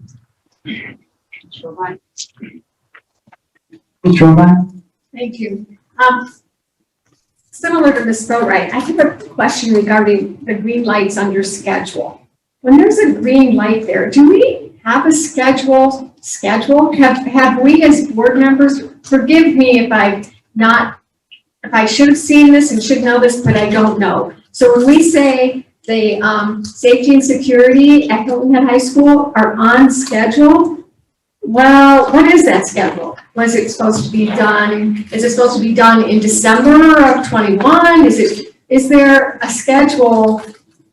I think that might be part of my confusion is when it says it's on schedule, what exactly does that mean? When is it supposed to be done? Robert, could you help me with this question, please? I think that some of that schedule information may have been made available prior to my arrival, and I want to make sure that we answer the question correctly. Yeah, no problem. So I think the easiest way to talk about schedules is just to state that each amendment that we issue kind of has its own schedule at point of issue. And one of the things we've been working on is a tabulation of the spreadsheet. I know Ms. Boatright knows about this, requested this, where we're going to try to give as much information for each amendment as possible. And one of the things we could add there is the scheduled date to that, so that you can see with each of the, and you may have multiple amendments at one site, so it does get some, it does get confusing. So hopefully we put that sheet together to provide some clarity on that.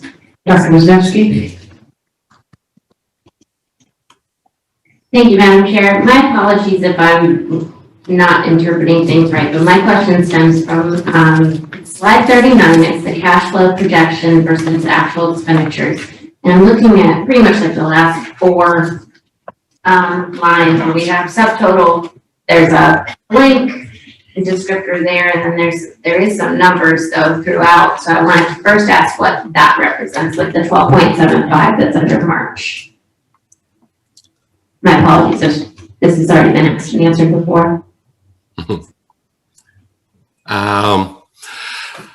I may need to turn this over to Robert, because Robert can maybe speak to the upper section a little bit more about how the tool was originally developed. But what the tool does is up top, this ties back to some of the preliminary overall total budget figures that tied to the referendum voting, and those dollar amounts that are listed there are not aligning with the project level 519 funding that has been shared going forward. Basically what's occurred with like the 70 million for Robert Smalls International, there's buckets inside of the referendum that are associated with architect design fees, program management fees, broader items such as that dollars have been used to populate the broader categories with. What we do when we update the cash flow is we try not to mess with the modeling that has been shown up top, but what we do is we go down to the bottom section so that you'll see under June that the cumulative total was forecast at 68.82 million and the actual spent was 62.9. The 519 report that you heard me mention earlier that was requested by the operation committee, that has been included. So, you know, if you want to see project level expenditures, it provides the amounts paid to date as well as the amounts encumbered to date, which is a little more information than what you can glean from this cash flow. So hopefully between those source documents, you have the information. The other thing that if I could just back up for a second to go back to your first question about schedule, I will remind the board, and I just double checked while this conversation was going on, each one of our projects have a monthly referendum project report. And in that report, you can pull up any of our projects and it will show, you know, target dates for the schedule that has been vetted where the work at Beaufort Elementary School, and I'm looking at the report as of June 30th. The reports for the end of July are in the process of being loaded. But you'll see there that the original construction schedule for Beaufort Elementary showed the construction ending in the fourth quarter of this year. We had always anticipated that we would be ready for the return of staff and students in August, but we would have ongoing work that would take us into the third quarter and possibly the first part of the fourth quarter. So there is some information that's there, but I will work with Robert to figure out what additional information that can be provided to the board as it relates to the schedule. Madam Chair. Yes, go ahead. And then my other question has to do with at the bottom where it has cumulative total and actual spent. I was trying to get a grasp of when the actual spent is put in or adjusted, and then we have the subtotal above.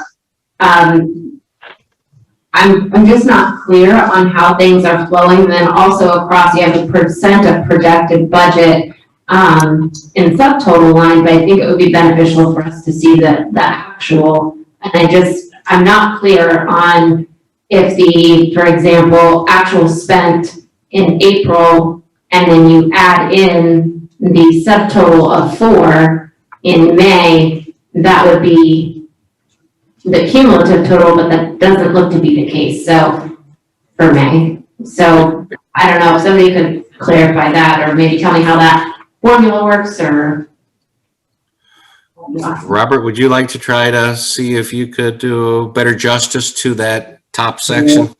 A couple items there. So the top area, of course, those are our planned budgets, right? So those are what we planned out some time ago as far as expenditure plans on a monthly basis. Your cumulative total would have added up all the expenditures in the budget for up to that month. So, and I need to go back and look at some of those others because, so an example, if you look at April, the cumulative total was 59.57. You're seeing the subtotal for the month of May was 4. So the expenditure for the month of May, 59.57 plus 4, 63.57. So that's kind of how that tracks. That percent project budget is, of course, just where we are in time with what's been spent on those. The 519 reports, of course, have way more detailed on a monthly. This is just a snapshot, trying to capture a lot of information in a small spreadsheet. But so that answer your question? And then, of course, the actual spend is the cumulative actual spend up to that. And that's kind of what we're tracking, that cumulative total, which is the budgetary total cumulative, to the actual spent, which is the cumulative actual spent to date. And I will add that 519 report that has been requested and has been furnished, that report, if you have time to review it, look to the far right. There's some columns over there on the right that will indicate a percentage of the amount of funds that have been paid to date to the various, designers and contractors, but it also will give a percentage of the actual work that's been completed to date as well.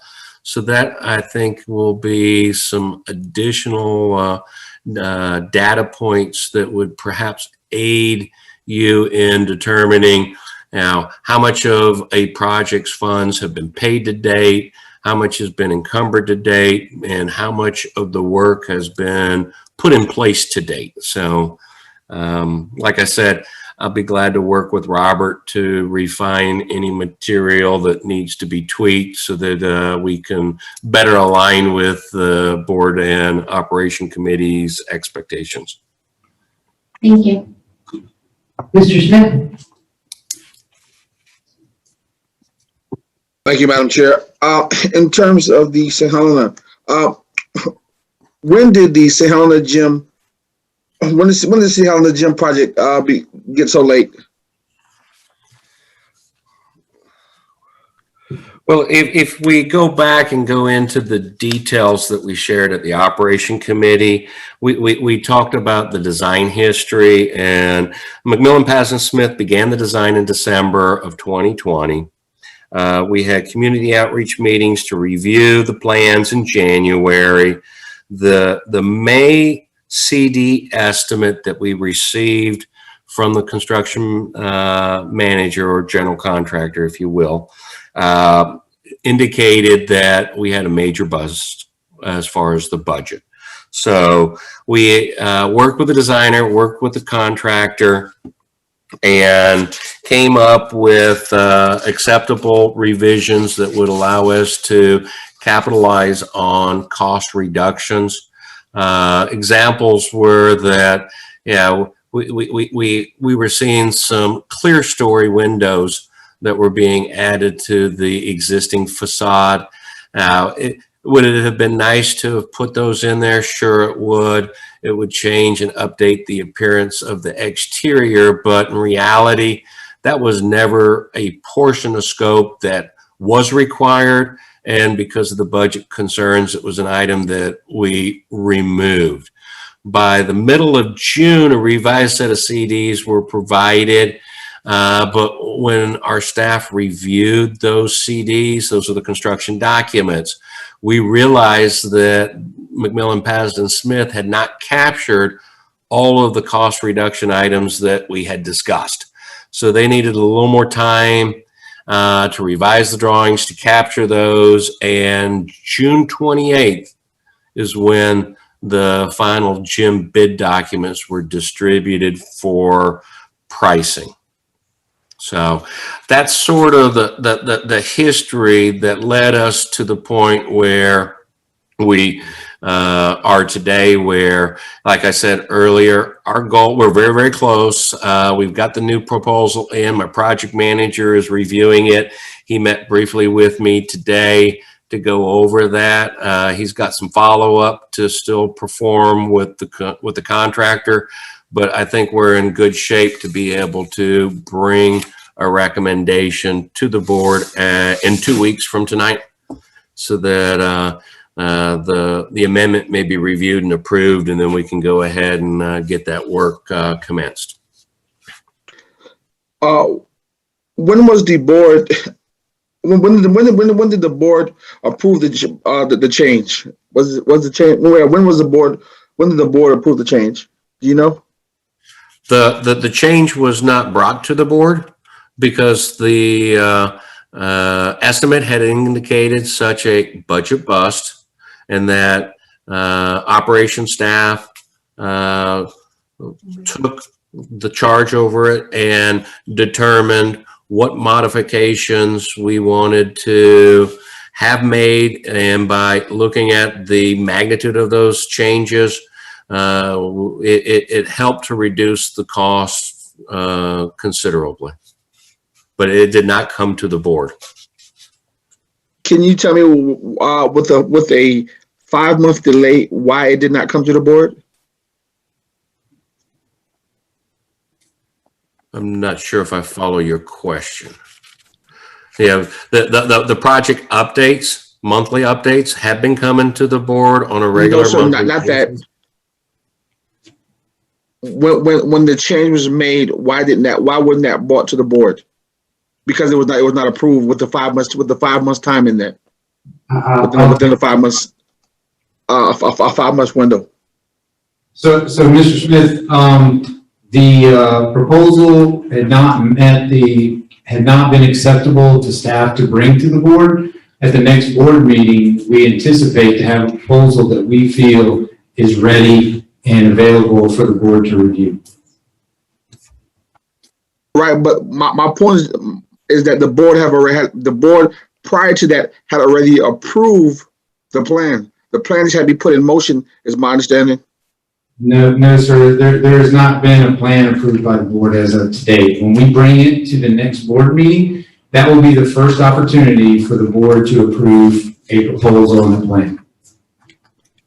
When this first made it onto the 8% projects, wasn't there a plan that came before the board during that time and was approved by the board, and then from according to the operations meeting that the staff went back to the school to the stakeholders in the community and the principal, and from there it was thought about some the whole thing changed, and then that's where the 5 month gap is incorrect.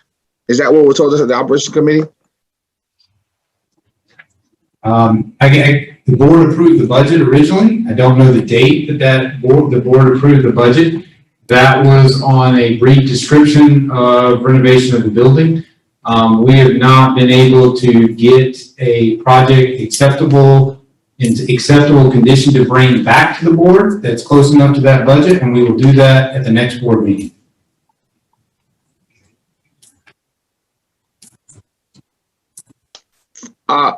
But in the meeting, I believe someone stated, and maybe my colleagues can help me refresh my memory. I just want to say that maybe I thought that the meeting the meeting took place, and that the proposal plans change, and the original outcome of this proposed, as Ms. Robin was saying, as when the project was supposed to be done, was the original time was, I believe, October, and then it changed to January. And I'm trying to figure out was who had the authority to change the project, and why wasn't the board not appeased of the information that the project had been changed altogether, is what I'm trying to understand. Maybe Dr. Rodriguez can assist us with that. Well, I just say that the first time we will bring this to the board will be at the next board meeting. We have had meetings to develop what was the desire of the community and the school group, and that helped us generate what we developed. But even with that input, we have not had a proposal that has been close enough to the budget that we felt was acceptable to bring to the board. So that has not been brought to the board. And until the next board meeting, the board is not participating in that process. Thank you. Ms. Goodrich? Thank you, Mr. Corbin, very much. And just to support what you said about the timeline, when we can go to that, is that on the district website, You can find underneath operations and facilities planning construction, some great information about the expected timelines of each project, delineated by elementary, middle, or high school. So it's a great resource there. So Mr. Corbin, thank you very much. The next.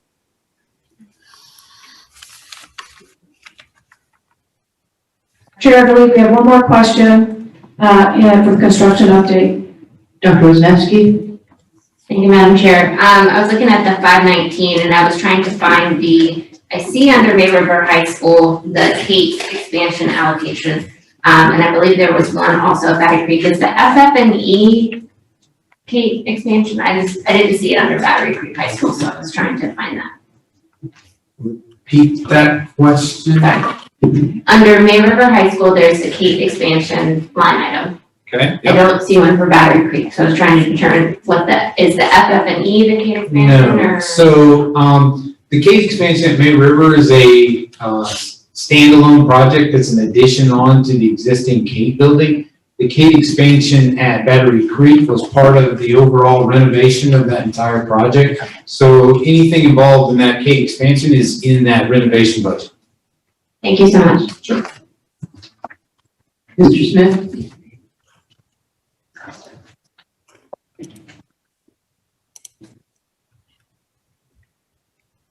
Go ahead, Ms. Fidget. Okay, thank you, Madam Chair. All right, the next item on our agenda is actually an easement request.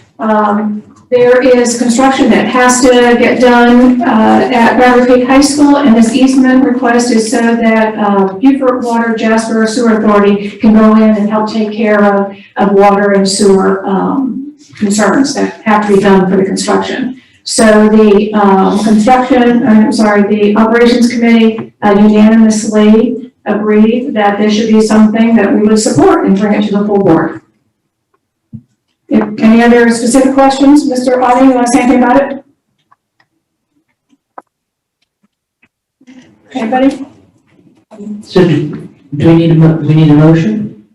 Yes, I will make a motion unless there are any questions. No? Okay, so I move that the Beaufort County School District Board of Education approve the blanket easement between Beaufort County School District and Beaufort Jasper Water Sewer Authority. Second. Robert, does it need more information than that? You might add at Battery Creek High School. Thank you. At Battery Creek High School. Thank you, sir. Ms. Didrich made the motion and Ms. Boatright second. I'm still typing. Okay. I move that the Beaufort County School Board of Education approve the blanket easement between Beaufort County School District and Beaufort Jasper Water Authority at Battery Creek High School. Yes, ma'am. Good job. Is my mic working?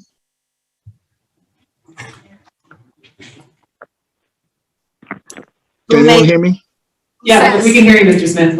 Okay, I was just wondering just because I know that was one of the second motion that I seconded and I just didn't hear. Okay, thank you. You were slow on the draw with that one. I got it in. Okay, thank you. Question is called.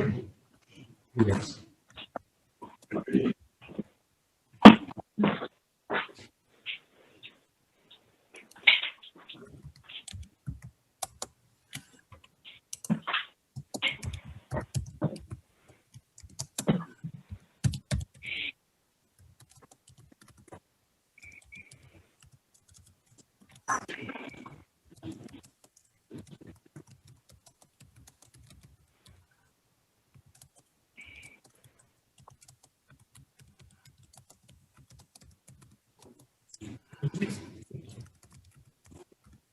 The motion carries unanimously. Ms. Didrich? Okay, thank you. I want to draw everyone's attention to the consent agenda where you see OE 16 monitoring report, second quarter report. We moved a 2-to-1 vote to accept and move that to consent agenda. All right, so then the next thing that the Operations Committee worked with was SS19 student conduct on buses. This was a unanimous vote from the Operations Committee to bring it forward to the full board's review. Ms. Wendy Parkovich, are you going to review that with us? Yes, thank you so much. Good evening, board members. It's nice to be with you this evening, although via Zoom. And Mr. Eldridge Black, who is our transportation director, is also going to be joining us on Zoom. And the reason for the revisions here for this admin regulation, student conduct and buses, is because Mr. Eldridge Black and his team have been making a number of improvements to improve safety on our buses. And as you'll see, as we're providing to you for information tonight, Mr. Black has implemented a roster requirement. Students are required for sitting in their assigned seats on the bus. And the bus driver will promptly report any misconduct on the buses that is in violation of the bus driver's instructions. And Mr. Black has implemented a Google Doc, as well as if a Google Doc is not available on a particular bus, there is a bus conduct report form that must be completed at the completion of the bus route, and she'll immediately be notified to the principal or assistant principal, and the bus driver will communicate with dispatch and the bus driver supervisor. It's very important that that information is communicated right away. And students who persist in violating student conduct requirements, they can face disciplinary action pursuant to the Student Code of Conduct. On student conduct on buses, I'm going to have Mr. Black give you some more information, but there's behavior that is expected on the buses, and the items that are included here are to ensure safety and to prevent accidents on our buses, because the most important thing for us is that our children are safely transported to and from school every day. So we've got some specific requirements now that our students must adhere to. And Mr. Black, would you like to tell the board some of your concerns and these additions that you made here? Overall, I think the biggest thing that one of the things we looked at is one of the phrases in there talked about why the bus was at a standstill. And we thought safety extended at any time that the bus was in movement or at a standstill. At the committee, we discussed like children or students having their limbs out of the bus. We thought that was just an unsafe situation all the way around. The other thing that we did was the timeliness of reporting incidents with behavior on the bus, as Wendy had mentioned, Google Docs. So we have that. Now we have to update the emails for all the principals at each school. So in my first year here or second, we started training our staff to use the email system. And we still have a few people that are just, the computer is just something that intimidates them. So we are getting to that point. So that's why we did put that phrase in there so that they can report it. And we just found that just having timely response time, especially like in between routes when a driver can pull over and use their iPhone, we found that we could get better support or faster response from the admin at the school. Wendy, I'm trying to see what else did we change in here as well. If Ms. Molly or Robin could, on the student conduct and buses, if you could go to the next page, because there are a lot of requirements now about, some things are. Yeah, there it is. There it is, yeah. Mm-hmm. If you could just let the board know about the highlights about your concern about protecting the health and safety of the kids on the bus. We don't have to go over every single thing. It's for their information, but I want them to know the highlights, please. What you think are most important. I just thought the area, the safety zone around the bus was probably really important. We don't want to have any major injuries of students in the horse playing on the bus. That for me, that was the highlight of, like you said, a lot of this is straightforward. When you look at it, there's nothing really that, unless the board members have a question about anything, I can touch base on it. Okay. Mr. Black, you did a great job during the committee meeting addressing any concerns. And can you just share with the board that you plan to share this document with the bus drivers adding in service, correct? Yes, we have an in-service tomorrow, matter of fact, and we're going to go over that as far as this AR reg is, we'll go over everything, and we're really pushing the Google Docs really hard. And one of the other things, and it just come to mind that's very important too, we wanted our buses to be an extension of the classroom. So the conduct would just carry over onto the bus. So that was really important as part of the, when we made this document up. So just be an extension of the classroom. Great, thank you very much. Chair, are there any questions? Yes, Mr. Stripinger? Thank you, Madam Chair. I'm just wondering, on letter T, misuse of cell phones, what would misuse of cell phones be? What would an example of that? Just like playing music or photos that is inappropriate, sharing it with other students, recording a fight on a bus, those type of things. Because we've had a situation here or there that, the misuse of cell phones, and they would send things to their parents of a fight that goes on the bus, or calling their parent when they're getting disciplined, and then recording it, those type of things. Okay. I'd feel better if we had some examples there, because that's kind of big. Okay. And I'll tell you what, if I was getting disciplined, I'd call my parents. I'm not sure that would be misuse, but yeah, if we could, it may even somewhere else. We probably have this defined in classroom behavior. We can add some examples there, Eldridge. I'm sure we can do that. Thank you, Mr. Strickland. Yeah, and that's what we mean by the bus being an extension of the classroom right there. So to your point, we can define more detailed uses of the cell phone for that AR reg. Yeah. Dr. Wisniewski? Thank you, Madam Chair. I was just going to ask, how is the student code of conduct information and changes going to be presented to parents and students? Is that going to be incorporated somewhere else besides just here? Well, the student code of conduct is on the website, and it's being updated, and I believe, and Dr. Strauss may clarify better than me, but I think that every year that information is provided to everybody. And also we want to, on Bright Arrow, let parents know as well about how we expect student conduct on buses. So all that information needs to be communicated on a yearly basis to all students and staff and parents. But our student code of conduct is it's on our website for everybody. And I believe that when you, each year you have to sign off on that when you enroll your child in school. I think that is the rule. There's a policy. Dr. Wisniewski, upon the approval of the board of the administrative regulation, I've already made note to share that with the principals at our coming principal meeting. They start tomorrow. A hard copy will go out to the principals on Thursday, actually, so that they would have, and then we would push out the electronics so they could update as well. Yes, ma'am.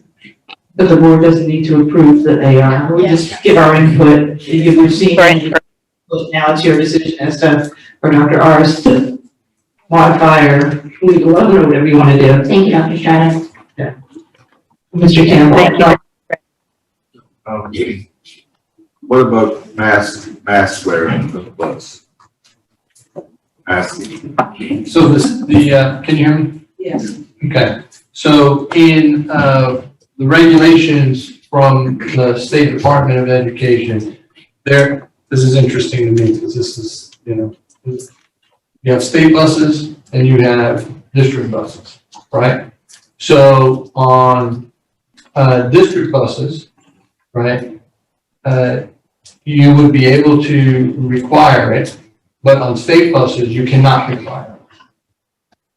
So the majority of our buses driving are state buses. Yes, Two-thirds of our buses are state buses.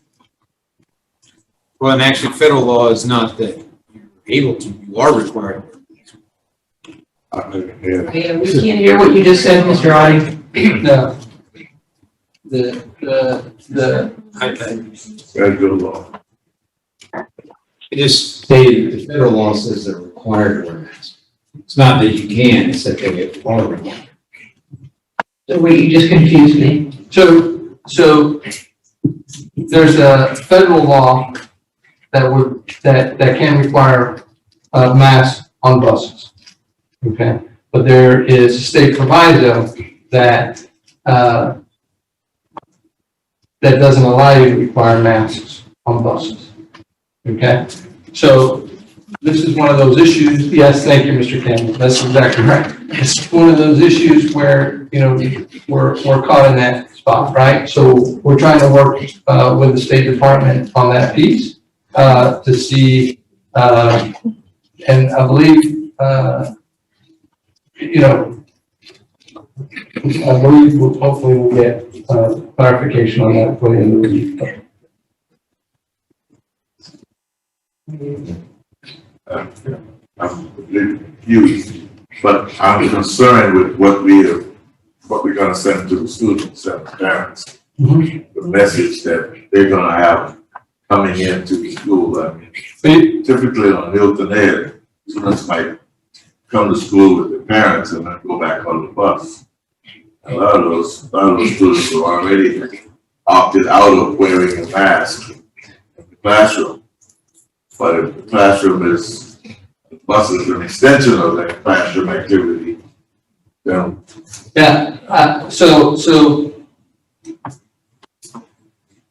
in the classrooms, right, I was listening to the caller earlier, right, it's not just an executive order now. There's a proviso, I think it's 1.108, that doesn't allow you to require masks of students or staff in your buildings for a school building. Okay, so you know but it's optional, and we can highly encourage it. So I think with the buses, we need a clarification part on the private, on the ones that would fall under federal, but the reality is that, you know, we can still highly encourage it on buses. That's a good thing to do. Yeah. I think we need to be clear on what we're going to do in terms of buses. Well, we have, a school opening conversation, which is all about that, in a little while. But Mr. Campbell, you see the. Yeah. You call it. You also have a board policy that says the superintendent will abide by the law. So I need some help on that. Which law? Yes, sir. I've heard that, don't quote me, but the federal prisons are better than state prisons. If it's all the same to you, sir, I'd like to stay out of both of them. Just in case you have to make the decision. No, sir, I prefer no. Mr. Earl Campbell. DHEC says we should do a max. And this thing has gotten political. Really? The governor and the legislature up in Columbia and even Washington DC they're not scientists, they're not doctors. And if this new virus that's coming out now, that is out now, they say it's more dangerous than smallpox. So, you know, if I was a parent, I would want my child to wear a mask. You know, because you don't know who are taking the shots. Even adults, you know, and you have adults out there not going to take the shot. So, you know, if they're not going to take the shot, then they need to stay away from other folks, because you're putting other folks in harm's way. And so there's one rule that says if it's a state bus, you cannot have a mask. And if it's a district bus, you can't have a mask. Right? Yes, sir, and then I would ask any of you to direct me on which kids to put on state buses and which kids to put on the other buses. That don't make sense. Right. Thank you. Okay. Ms. Goodrich. Thank you, Dr. Blatz. And just one more, on a lighter note, but an important note. The HRS 51 Pregnancy and Lactation Administrative Regulation. This also was a unanimous vote from the Operations Committee to bring forward just for you. Ms. Cartledge? Yes, thank you so much. Board members, our risk manager, Ms. Staten, asked me to include the Pregnancy Accommodation Act along with the lactation support. And the lactation support we did last year. And what we've added here is that our district is going to provide accommodations to our employees who have not only lactation needs, but also from pregnancy, childbirth, or related medical conditions that are associated with pregnancy. So we have added the South Carolina Pregnancy Accommodations Act language in here. And this is just a very wonderful and important thing that the district does, that we support our pregnant employees as well as our mothers who have the need for lactation. And we've put in some, if you go down a little farther, Molly, the definitions are in there. And we've stated our purpose that we want to provide those accommodations. So in addition to having our nursing mothers lounge or lactation room now, we will be helping our pregnant employees, whatever we receive notification from their physician if they have a particular medical need, and we will provide reasonable accommodations to them. If you just go to the next page, please, Molly or Robin, I wanted the board to see, we have some reference materials in there that we think will be helpful for everybody, the South Carolina Pregnancy Lactation Act, and then some other rules. So we're really happy about this administrative regulation to support our employees. Thank you. Thank you, Ms. Cartledge. I don't believe there are any questions. I think Dr. Wisniewski. I was just going to thank everyone for their work on this. I think it says a lot about how we treat our employees who may be going through something difficult with their pregnancy. They might have a complication. I think it's really important that we can support them and retain them after they've given birth. I do too. Thank you. Yes. I just have one comment. When I was reading this, I thought back of when I was nursing my kids, and that's well over 20 years ago. And I remember being at Toys R Us in Savannah, okay? It was obviously just a store for young families and children and whatnot. There was absolutely no place to nurse a baby. It was, July. I went to the women's bathroom. There was not even a chair in the women's bathroom. I literally sat on the toilet and breastfed one of my kids. I mean, the times are changed. Not 5 years ago, and it was still as bad. Go ahead. Well, on that note, that concludes the Operations Committee report. Just a reminder, everybody, clock meeting tomorrow night via Zoom, 6 o'clock. Thank you. I'll just ask the two Campbells to put their hands back down, please. Thank you. Next, we're going to go on to policy. Dr. Wisniewski. Okay, so I will try to be very brief. The policy committee reviewed OE 6.16. There was no action necessary after this review. We discussed the policy's original intent and clarified that the intent was to roll dollars forward to the current cycles.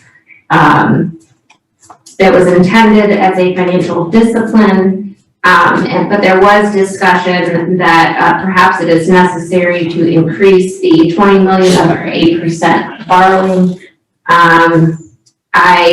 Because I also serve on the finance committee, I made the recommendation that I just shoot an email over to Colonel Geyer and let him know that we would like to speak with financial advisor. And it's been confirmed that our financial advisor will be at the August 12th Finance Committee meeting to have that discussion. Additionally, there was one recommendation coming out of committee. I was trying to pull it up. Do you have it, Robin? It was in regard to how we process OEs or the interpretation of OEs. Hold one moment and I will pull it up. Okay, go into the policy committee meeting. So it was that the policy committee recommends to the full board that the OE interpretations go on consent agenda after coming out of committee. I'll second that. So is that a motion Yes. for all? Yes. Kathy Robine. Okay. All right, so, Dr. Guzekowski made the motion, I believe it was, Ms. Robine? I saw, yeah. Yeah, who seconded it? All right, any discussion? I don't have the motion. The motion, okay. The policy committee recommends to the full board that the OE interpretations go on consent agenda after coming out of committee. And a little bit of background on that, it was our understanding that the superintendent is going to be routing his OE interpretations to the appropriate committee. Committee will then bring them out and put them on consent agenda.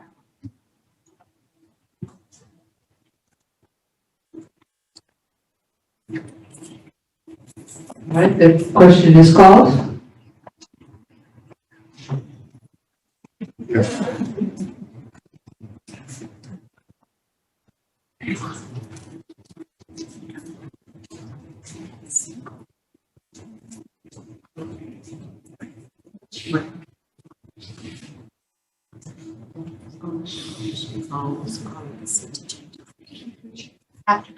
Hurry up. Is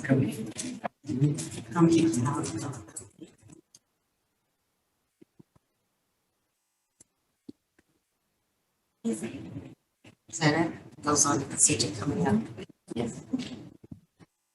It's ready for me to open it? Yes. It's open. Thank you.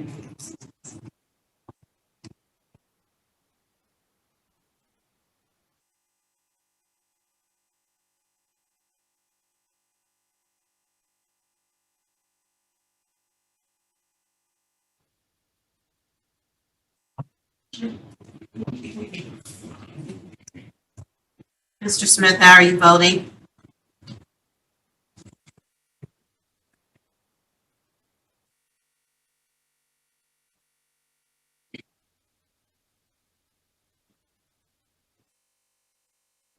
The motion carries unanimously, 10-0, Mr. Smith absent. That includes policy committee reports. Thank you, Dr. Zemke. Next, we're going to go on to technology. Mr. David Stribinger. Madam Chair, this will be rather brief. We had our initial meeting to put a fence around our scope.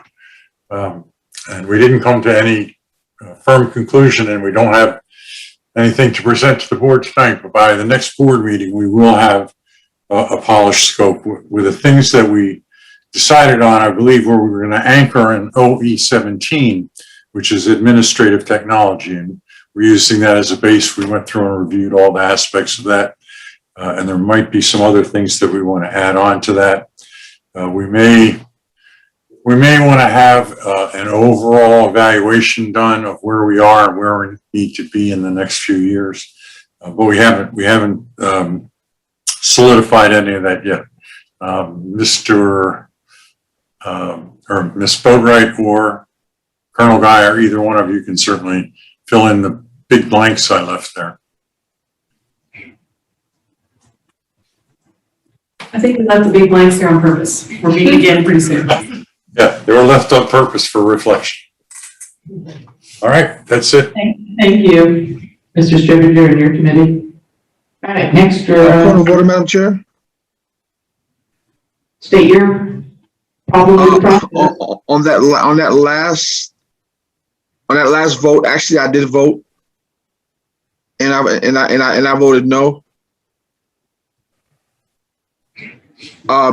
Because I mean, that three people can overturn the whole board, and referencing to whether basically if the three people say that they don't want the rest of the board to hear it, then I mean to discuss it, then it won't be discussed, and I just couldn't support that.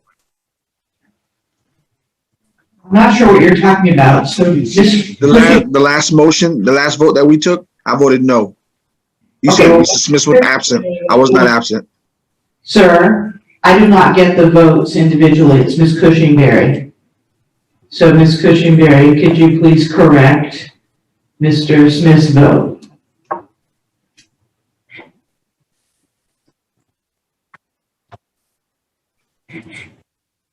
Madam Chair, if I may, as the maker of the motion, I just wanted to clarify, if it goes on consent agenda, it can be brought off of consent agenda when the agenda is approved.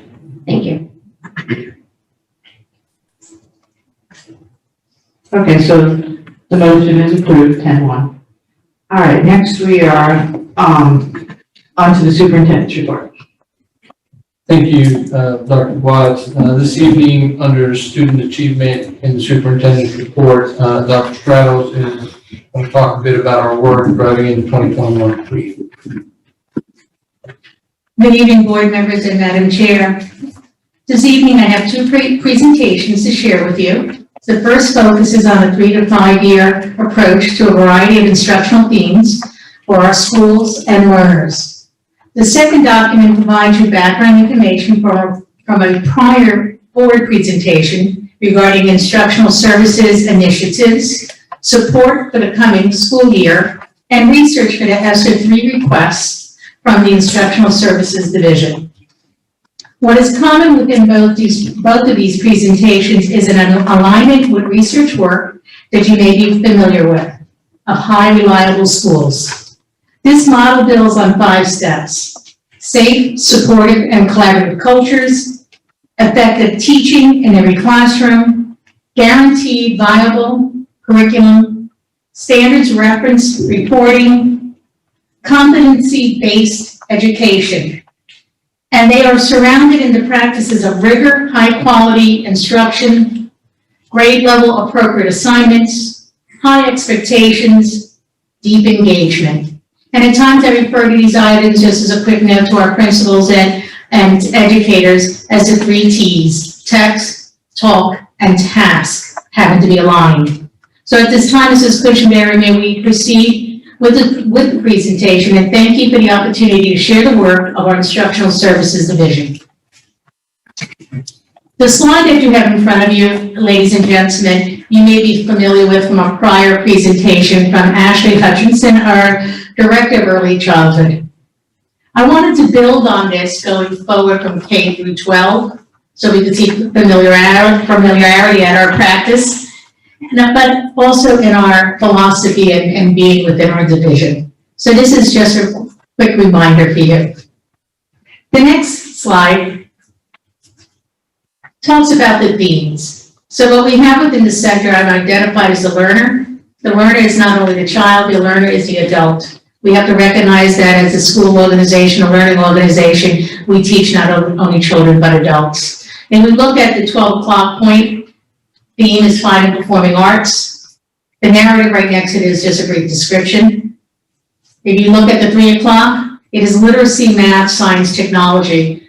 The goal is to build upon not only our magnet MSAP or magnet schools assistance program grant within our Tech 7 schools, but to have that replication that was actually brought forward from board members. And we've already started that initiative. You'll hear a little bit more about that later on, but some of our content or training or actually content discipline graduate courses that some of our teachers will start this coming semester.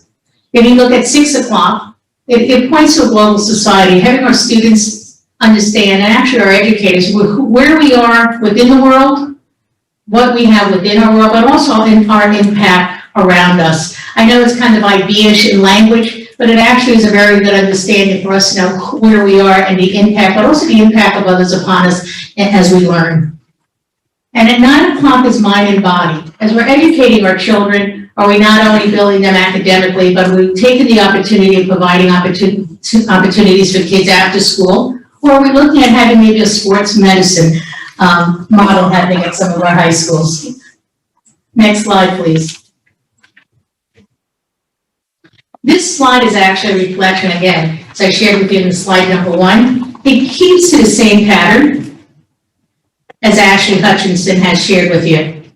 I'm going to start at the family partnership, basically 11 o'clock. That we're looking at extending our partnerships with parents. We are not the only educator, our first educator we recognize is actually our parents. But actually, we can't do this alone, and I've stood in front of you before to share that with you. And as you go through this slide, you'll see an alignment on each narrative to our district strategic plan. So I want you to recognize that these items are not in isolation. The process relates back to our district strategic plan, as well as we go forward in this document or in a later document that you have this evening on the state academic plan as relation to reopening of schools. If we look at differentiating professional development, again, building capacity of the learners. Today, for example, I'd like to share with you, we had over 55 classified personnel being trained in the kindergarten readiness assessment, trying to build the capacity, not only of our certified, building the capacity of our classified personnel. And as I spoke with them earlier today, they are the foundation. They're also our #1 customer service. And it was just wonderful. I will share with you 100% passed the exam. So congratulations to those classified personnel. I'm getting goosebumps just saying it. And congratulations to the educators, 100%. And it was a very in-depth training because I came in and sat in here for a few minutes, actually 3 times, to listen to the quality of what was being presented.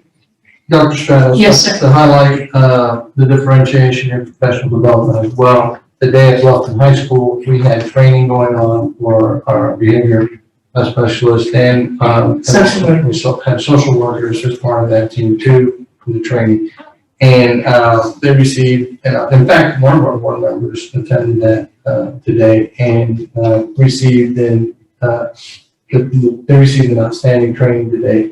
And I think that it adds value to our understanding that we need to differentiate our own professional development so that we can differentiate the supports for kids. Dr. Rodriguez, you're 100% on point. I did have a debriefing with Dr. Campbell regarding it at the end of the day. It was rather positively taken. And I want to build that our goal is to educate all of our employees within our district and then have an opportunity, and actually some of the board members brought this recommendation forward, that once we take care of our BS, CD, our family, building capacity, let's cast it a little larger to our community partners so we're on the same page.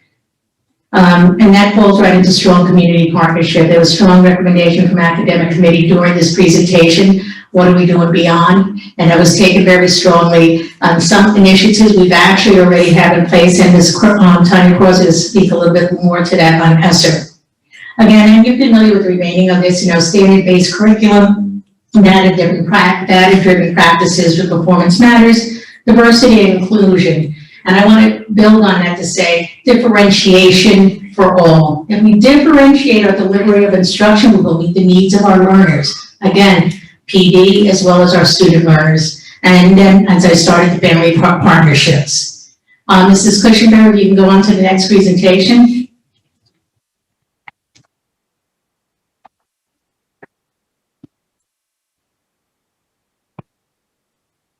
I do want to share, as Mrs. Cushenberry is crossing over, this is a rather large document. It is a draft document that was utilized for research and building information together as a result of meetings from our principals, as also as we were hearing parallel of funding coming from the federal government and grants that have to be submitted for ESSER. So you see the cover page says, ESSER proposal. I want you to recognize that the initiatives are actually a result of work and collaboration and research based. If we can go to page 1, please. I won't go into the details of reading all the narratives, but I will share. The first item is a systems change, looking at extending our learning opportunities for our schools that I shared with you in the past, our partnering schools that would lead them to have academic success. If we look at item number 2, the need for additional instructional coaches. As a prior high school principal, I'll be very direct. I don't think I would have had academic success for my students and building capacity without having instructional coaches as well at the high school. So that was one of my requests to Tanya, as well as Terry Bennett, who will speak later on.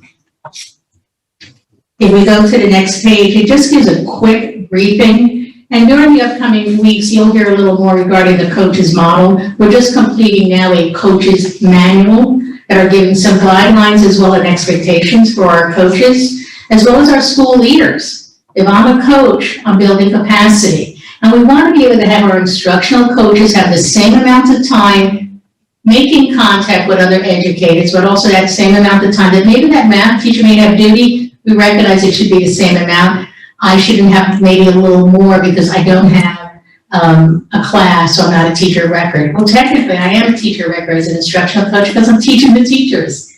So it is a little mind share. So here it starts with just quickly the coach's model, the role, we focus appropriate use of appropriate materials, perception of the coach, goes on to the following page, and then really defining that role and relationship. The data that you see on this next page is actually data that has been shared with you. It is a reading and writing forecast. You heard us in January share with you that 7 out of 10 were anticipated students not to meet proficiency. We recognize also that that is a national trend. If we go on to page 4. So page 4 gives a little more information looking at item 3. In discussion of looking at pre-K for all. Conversation I shared at academic committee is actually, this is an idea of working collective impact. That not only the school district, but actually working with nonprofit organizations, bringing out the significance and importance of addressing education for our youngest learners. We recognize that by the time a child is 5 years old, how many thousands of words should they have? 15.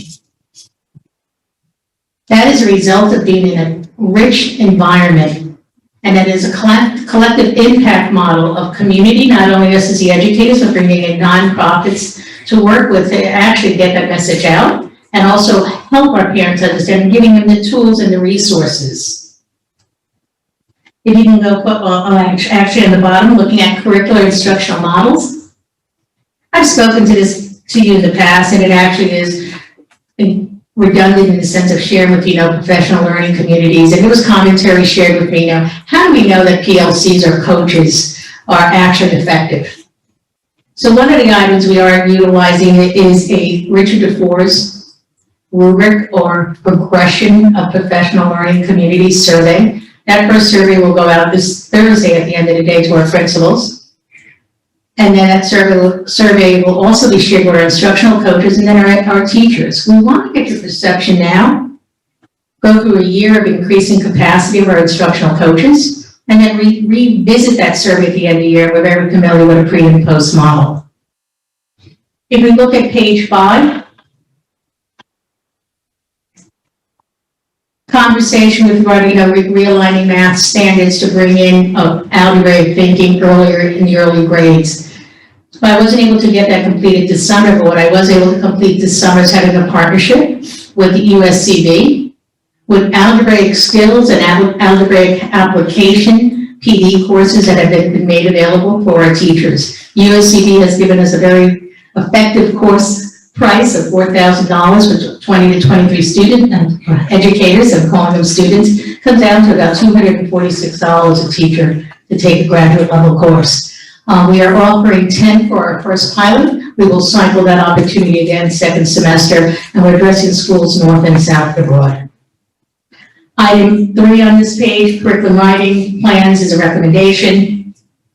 We will be asking for writing plans to be developed, especially in our partnering schools, after we do a first narrative writing. And this page goes on to share again the formative assessments. Looking at being able, we look at item 5. Using our NWA partnership just a little more, building a little more capacity for our parents to know how to use the tools. And then if we realize, number 1 step for children and actually educators is that relationship is building on social and emotional needs in our schools. If we go on to page 6, I shared with academic committee and with you in the past, gifted and talented. And that is an initiative that has taken off in a few of our schools, looking at an accelerated model, identifying our children younger, so that we could meet the state requirement in third grade. We have 2 schools who are piloting an accelerated model. We're looking to bring in 2 more during this academic school year. And it continues on this page with regard to standard literacy resources. We've done a lot of that conversation here, as well as some of the software that we have brought in this academic school year from iReady Reading, Reading Plus, our 2 of the programs that we brought in this year. And again, I have to thank you for those approvals. Summer school programs, we had conversation with that. We've just rounded up summer school right now. Since the camp did run for 2 weeks, my goal is that our Sea Islands camp will run actually longer this coming academic school year and give our kids not just 1 week, but actually 2 or 3 weeks to have opportunity to explore, or what we was calling this year, diving into learning on, diving into fun. So if you see on page 7, it gives a little background. One of the things I do want to highlight that this was our first summer of dual enrollment. We had 85 students participate. There was another initiative this year that we were able to take off. And the last item here on page 7 is regard to virtual school. And there has been discussion with regard to options. We landed on 100 students, grades 6 through 8. We have partnered with the Low Country Virtual. They're a consortium now actually of 7 districts, school districts here in South Carolina. We did receive our waiver for that partnership as well from the state. And at this point, we have approximately 84 seats taken at the middle grades. So I wanted to be able to give that report to you as well. That's a quick summary of the background. If you have the opportunity, or if you get the opportunity to have this document in another context, all the hyperlinks will support the research that was utilized at developing it. If you go to page 12, you want to head in? I'll catch up to you, Mrs. Cushenberry. Stay right there. This right here is a priority list of our ESSER requests from the instructional division.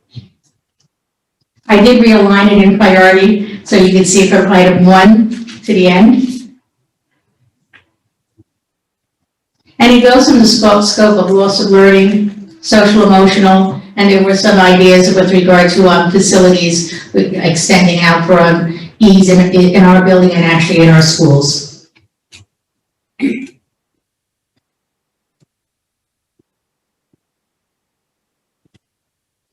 As you go to page, I'm a little ahead of you, Ms. Robin, thank you.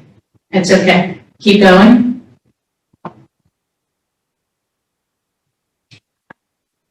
This was it's just a talking point from the prior presentation on the themes. And really that they're interconnected with one another. It's not in isolation. And as we turn the page over to page 15, that's what it is for yourselves and the public, the state approved academic plan. We had some guidelines that we had to remain within. These, I did refer to the resources. Thank you, Mrs. Cushenberry. It's okay. Perfect. You're absolutely perfect. Thank you. This actually is a composite of input from all our principals from 2 leadership meetings. And then we had guidelines from the state of which data we could use. The state provided us a file that they refer to as Rally data. It's actually a beta file that they're developing at their level, and they were using that. We had to use that as a guideline, and we had to use that file as well as our strategic plan in writing these goals. So this question of where we came for the metrics, those actually were the 2 files that we utilized to identify the goals. The principals worked with us on this. We conducted a full workshop. As you see within the document, it is supported with research as well, and that is how I did submit it to the state. We had an immediate return from the state of acceptance of our plan, and I have to say that I think it was a result of the work of the principals, who were being rather strategic. One was uniquely enough looking at high school. that our goal is to have our students grade appropriate at the end of each year. In other words, we want you to complete high school in 4 years. So what strategies are you going to use? One goal that I would like to bring to your attention is the last goal would be goal 10.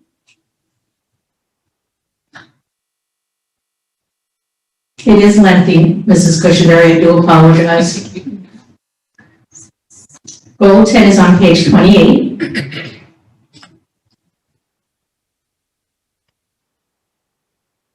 And this goal actually focused on maybe areas that sometimes we don't land on. It focuses on proficiency in sound, movement, visual interpretations. Let me take it into another context. It focuses on defining performing arts. I developed this with working with a few of the art teachers within the county, musical art teachers, performing art, and fine arts. I had to share it. It took a while to land onto the language. It was a little difficult, but I wanted to recognize that our fine and performing arts are also a content area. And this was submitted to the state, so it was a little out of the box for them, but they accepted it. So at this time, I don't want to keep going through the document in great detail, but I do want to give you a summary on the two more items that are in front of you. If you have page 30, it's just a quick data reference of the diagnostic data tools. This was some of the data we did look at. We were given the opportunity to use our current diagnostic because it is uploaded into the state's Rally system. And the last item on page 31 is a quick code that's being used with our instructional coaches. So what tools are available, some of them are new. I will share with you as well that we have just finalized, and it's not the full document, but we just finalized our instructional software tool as well that will be going public to our principals, school leaders, and instructional coaches on Thursday as well. This document actually gives a timeline recommendation for usage of software. So not only does it tell you what the software is, gives you background description and purpose, but the usage, so that we're not overusing software instead of having to direct something the quality instructor in front of children. So at this point, this concludes the information to share with you. It was shared at academic committee as well. And some input or questions at this time. Thank you. Dr. Wisniewski? Thank you, Madam Chair, and thank you, Dr. Stratos. Just a couple comments and then questions. I was really happy and pleased to see that throughout this, there's been extensive work done on expanding partnerships within our community and bringing in additional supports and stakeholders to be involved in pre-K all the way through high school and K stuff. So thank you and kudos for that. Also, I had a comment about, you mentioned parent education and things like that.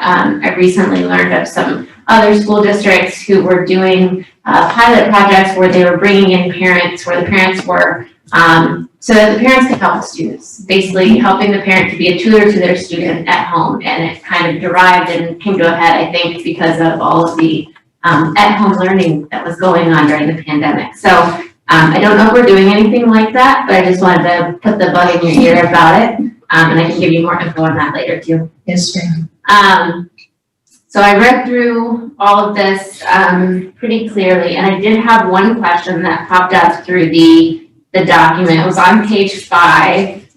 I can find it. And it was basically, there is a portion in there under the anti-bullying, which I'm sure all of us know what that is, curriculum, but then there's also something in there that says infused anti-racism lessons in grades K through 6. And I wanted to ask what that looks like, because I'm familiar with what anti-bullying curriculum looks like, but I'm not with anti-racism. So one of the things I do want to bring forward that this is a draft document. Okay, so we have had input from our team, from our student services team, myself, Dr. Campbell, Mrs. Swinton, looking at a need of being able to develop and looking at some past incidents that we've had in our district, to be very direct, building the capacities to say, hey, the last time, I'll put it politely, we all put our pants on one leg at a time. So how do we create an environment and a climate in order to that? So that is where these lessons and ideas were coming and rising from, and then being able to look to take them into the other grades. We recognize that children are a little more clay, or we look at children as clay performing at the younger years. Is that a place that we could develop a greater understanding of one another? And I don't want to say the issue of acceptance. It's more an issue of us together. We haven't gone beyond that than what I have drafted here right now. We have landed on utilizing Panorama because that is a tool that we have already in place, and conversation since this writing has gone to utilizing Panorama, building that capacity to a greater user in year. We'll be starting year 2 with that. Thank you, I appreciate that, because I think that the conversation should not only just be focused on the students, but also on the adults. And so I think that that's a conversation that should be had, and something that the board should be aware of how that looks, what it looks like in our classrooms. And then also, you know, as we are the adults that are leading the children, we also need to be having those conversations. So I just wanted to see if maybe as you guys do develop that, you bring that forward to us so that we can have those conversations openly with everyone. Madam Chair, may I respond? Yes. We have taken this past year building capacity as well of our school leaders in this area as well. That has been one of our larger initiatives. The climate that you create, a survey as well was put out through human resources. The company's called Upbeat, so that information is available to see the acceptance, and that students are part of that survey. So the goal is to build that capacity from here, and here at the same time, we're just touching part of it. Yes, ma'am. Yeah, and I dug into some of those resources, and there's not a lot there for you to go on. So that's another reason I think that we need to have the conversation deeper and out with everybody. I recognize that. Ms. Boatwright? Thank you, Dr. Strauss. I just more had comments rather than questions. I had lots of questions. Like, I could sit down with this document and talk about it for like 4 hours, and there's so much in here. My understanding is this is sort of a sketch of this huge project that we're taking on, and we're not here to like work it out. It's a work in progress. And the only thing, I just want to say that I'm very excited about the fine arts aspect that's coming up. I think there's tremendous growth in this district. I think there's a lot of talent that's not being tapped, and a lot of modes of expression that we're not offering. So I'm super excited about that. The only thing I would have as input is I was reading about the Marshall Plan for tutoring. Yes, ma'am. When we did our student assessments, or what the student advisory, we went around to do, and I went to 2 of them, Whale Branch and May River. They all said tutoring. I just think that that's hugely impactful. It's another opportunity for community outreach. And I know it's in here, so I don't want to go into a lot of detail, but it's something I'd like to see a lot more about. Thank you very much for all this. Yes, ma'am. Thank you. Point taken. Mr. Mel Kimball? Dr. Stratus, you mentioned something about art and fusion and that guideline is accommodated by the fusion. Mr. Campbell, can you pull the mic towards you? Okay, you hear me now? Yes, sir. Pull it closer. Yeah, that's right. Okay, you hear me now? Okay, that's much better. Yeah, you mentioned about art infusion. My question, maybe not to you, but to Dr. Rodriguez, are we hiring an art coordinator / director in this district ever? Yes, sir, we are. And Ms. Travis, you want to talk about the status? Mr. Campbell, the position has been advertised. We actually have 2. One is tied to the Magnet Schools Assistance Program grant. The second one is tied directly to a fine and performing arts coordinator. So please, if you know someone who'd like to apply, please. I have 2 actually that are up. One is tied to the grant, and the other one is coming out of general fund. It's taken time, and Mr. Campbell went the 110%, so thank you. Yeah, I don't see how we can, with fidelity, support bits and pieces of the art infusion without someone at the top managing all that. I mean, Yes, sir. asking yourself for failure if you're going to manage all of this along with all the other things you manage. No, sir. We need that position. Yes. And every district should have that position, but we'll worry about this one. I have another comment, but I'll pass to them. You can go ahead, there's Okay. nobody else. My other comment is about inclusion and what's being pushed in terms of after the pandemic, a lot more inclusive, supportive classrooms. Still addressing the loss, per se. And I'm concerned that we remain on a standardized approach. We're going to lose the opportunity to re-engage those students. And it's now about re-engagement more so than anything else. So conversation came up, and actually both at Vote and Academic Committee as well, Mr. Campbell, on how we're being creative in order to engage the students differently. Recommendation came from committee looking at more problem-based learning. We're going to have a larger amount of the Booker Institute conducting training that will be able to fund that through our MSAP grant. That training will be available. We'll open it up beyond our 7 schools so that we could extend learning opportunities, not only within the 7, but into other schools as well. We want to be able to recognize that we have to address the priority standards. We know that. Priority standards are aligned with the state accountability system. But the engagement has to come from creativity from our educators. And we have to give that a stretch of latitude for our educators to be creative in the classroom. I've said it to you before, it's a magic. The educators have that bag of tricks. We have to support, we have to be grade level appropriate, aligned with our standards, but be creative at delivery. So we're teaching the classic To Kill the Mockingbird. Why aren't we doing a sketch of ourselves and of characterization? So the creativity can be there, we can extend it, and it is also having a team being hired, as you pointed out, to help our teachers to have a point of contact.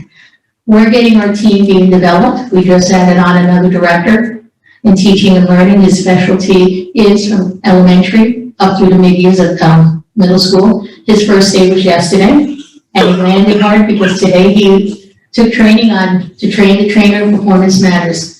Being able to have those quality people, so our teachers to be able to reach to, and having those learning team opportunities. Well, I can collaborate with you as you do with me at committee meetings, each of you board members. Same thing happens when we have that structure of a good meeting as well for educators.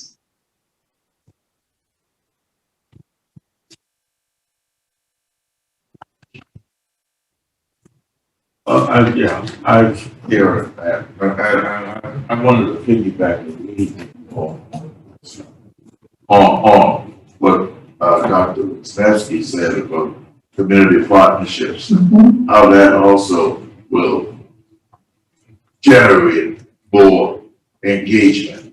I mean, as mom is engaged, and so am I. And I think we really need to encourage a lot more partnerships in all different spectrums. I know we mentioned, I don't know if you mentioned it tonight, I didn't hear it, but United Way. I didn't mention it this evening, yes, sir. And Women's League Moves. Those are good community partners, but, you know, I'm concerned with their ability to dive deep in terms of that engagement. So that's something that I'd like you to think about a little bit further in terms of community engagement. Dr. Ott. And Mr. Campbell, in addition to some of those that you mentioned, we also have partnerships with Boys and Girls Club, with NOC, for example, right? And some of our teachers do work for these different organizations as well. One of the things that we do want to be able to do is also provide some training on some of the, for example, programs and things that we have that they can probably take advantage of when the kids are with them, right? And ultimately the kids take advantage. But in addition, because when we say community partners, it's not just those organizations that we're talking about, but it's also with our parents, right? It's parent engagement and within our community. And so we are launching what we're calling Parent Connection. And these are going to be sessions at different cluster sites where we're going to work with our parents at different cluster sites that can provide them also with some of the tools to help their children while their children are with them. Just an example, I'll say this and I'll stop, but there's like Power School, for instance, right? That's a valuable tool in the hands of a parent, okay? Just for monitoring's sake, right? But sometimes, a lot of times they don't know how to utilize the tool, or, so we want to be able to provide that training at those parent connection sites, parent connection sessions for them to see. We want to have a menu of different things that they can pick from that will be helpful to them as far as engagement within their child's education as well. So that's another community component in addition. There are a number of opportunities, and I know you know. I don't want to spread yourself thinly. I just want the general concept. For example, Power School that you just mentioned. Perhaps we may not get enough parents to those sessions to really impact them. But if you got that information to 5 of the churches, for example, on how it's done, and those churches pass it to those parents, then you've got something going on. That's what I'm thinking about. Yeah, we can do that. Yeah. We can do that. And that model with the Parent Connection is very flexible, that just will blend right into that. Ms. Robin? Yes, I just wanted to say, I was so excited when I read the article in the paper about our summer school at the elementary level, and that it was not a skill and drill traditional summer school, and the level of engagement was high. And I think that that's what you're striving for. That's what I've read in here, that you're looking at changing that paradigm so that when the kids are in school, it's all about that excitement and engagement. And you were successful with it during summer school, so you've got a great springboard. That was great to see. Thank you. Thank you, Mrs. Robin. And thank you actually to the community partners who joined in it, because we could partner with about 7 groups to make that happen this summer. Thank you. Mr. Smith? I definitely agree with Mr. Campbell. I think that some more outreach within the cultural approach as well is something that we may need to look into within different communities, as well as not just the churches, because you also have different organizations that you have in different parts of Beaufort. You have different organizations that deal with that, interact with students and parents who could possibly give out a partnership with the district to bring some of this information and some of this understanding to parents, along with Parent University, because I was talking to a gentleman probably about a month ago who had a outside organization who was in contact with trying to bring Parent University into their program to basically engage and to teach their parents some different things of the different concepts, similar to what I believe that Dr. Wineski was alluding to a few minutes ago. And also, I think it's very important as well is that we use board members who have involvement in their communities to also get when we come up with some of these programs for parents to come out. I think it's very vital and important that we get board members engaged, because that is what we are here for as well, to prompt our parents into get information out in our community of some of these different programs that we're having. And one thing I will just say is that one of the most things that I think is important is also that we put the cultural piece in there as well. Thank you. Thank you. Thank you, and thank you, board members, appreciate it, thank you. So I would suggest we take a 5-minute recess and then we do have somebody who wants to do a public comment at 9. And it's 5:00.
You're not muted. You're unmuted.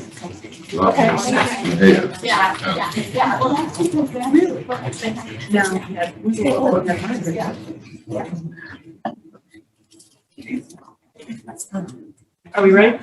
Ready for public comments?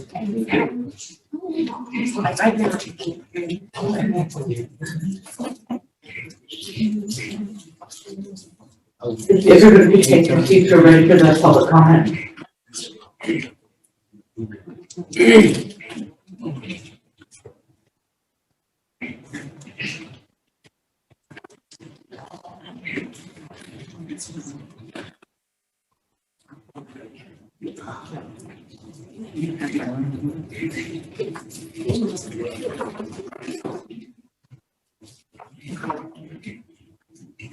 Hello, this is Ann. I'm going to have you on for public comments. You get 3 minutes. Okay? I am calling because new recommendations have come to me. Can you wait a minute, Ann? Okay, you can go ahead. You can go ahead and start. Okay. I am calling because new recommendations have come to light regarding guidelines for school opening. The American Academy of Pediatrics updated guidelines for the 2021-22 school year.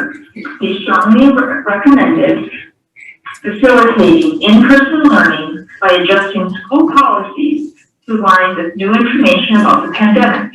Recommendations included vaccinations for all who are eligible and staff and students to wear masks regardless of vaccination.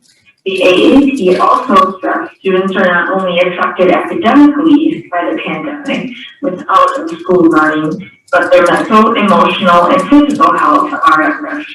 This is not something to overlook. This summer, I spent time with a 7-year-old.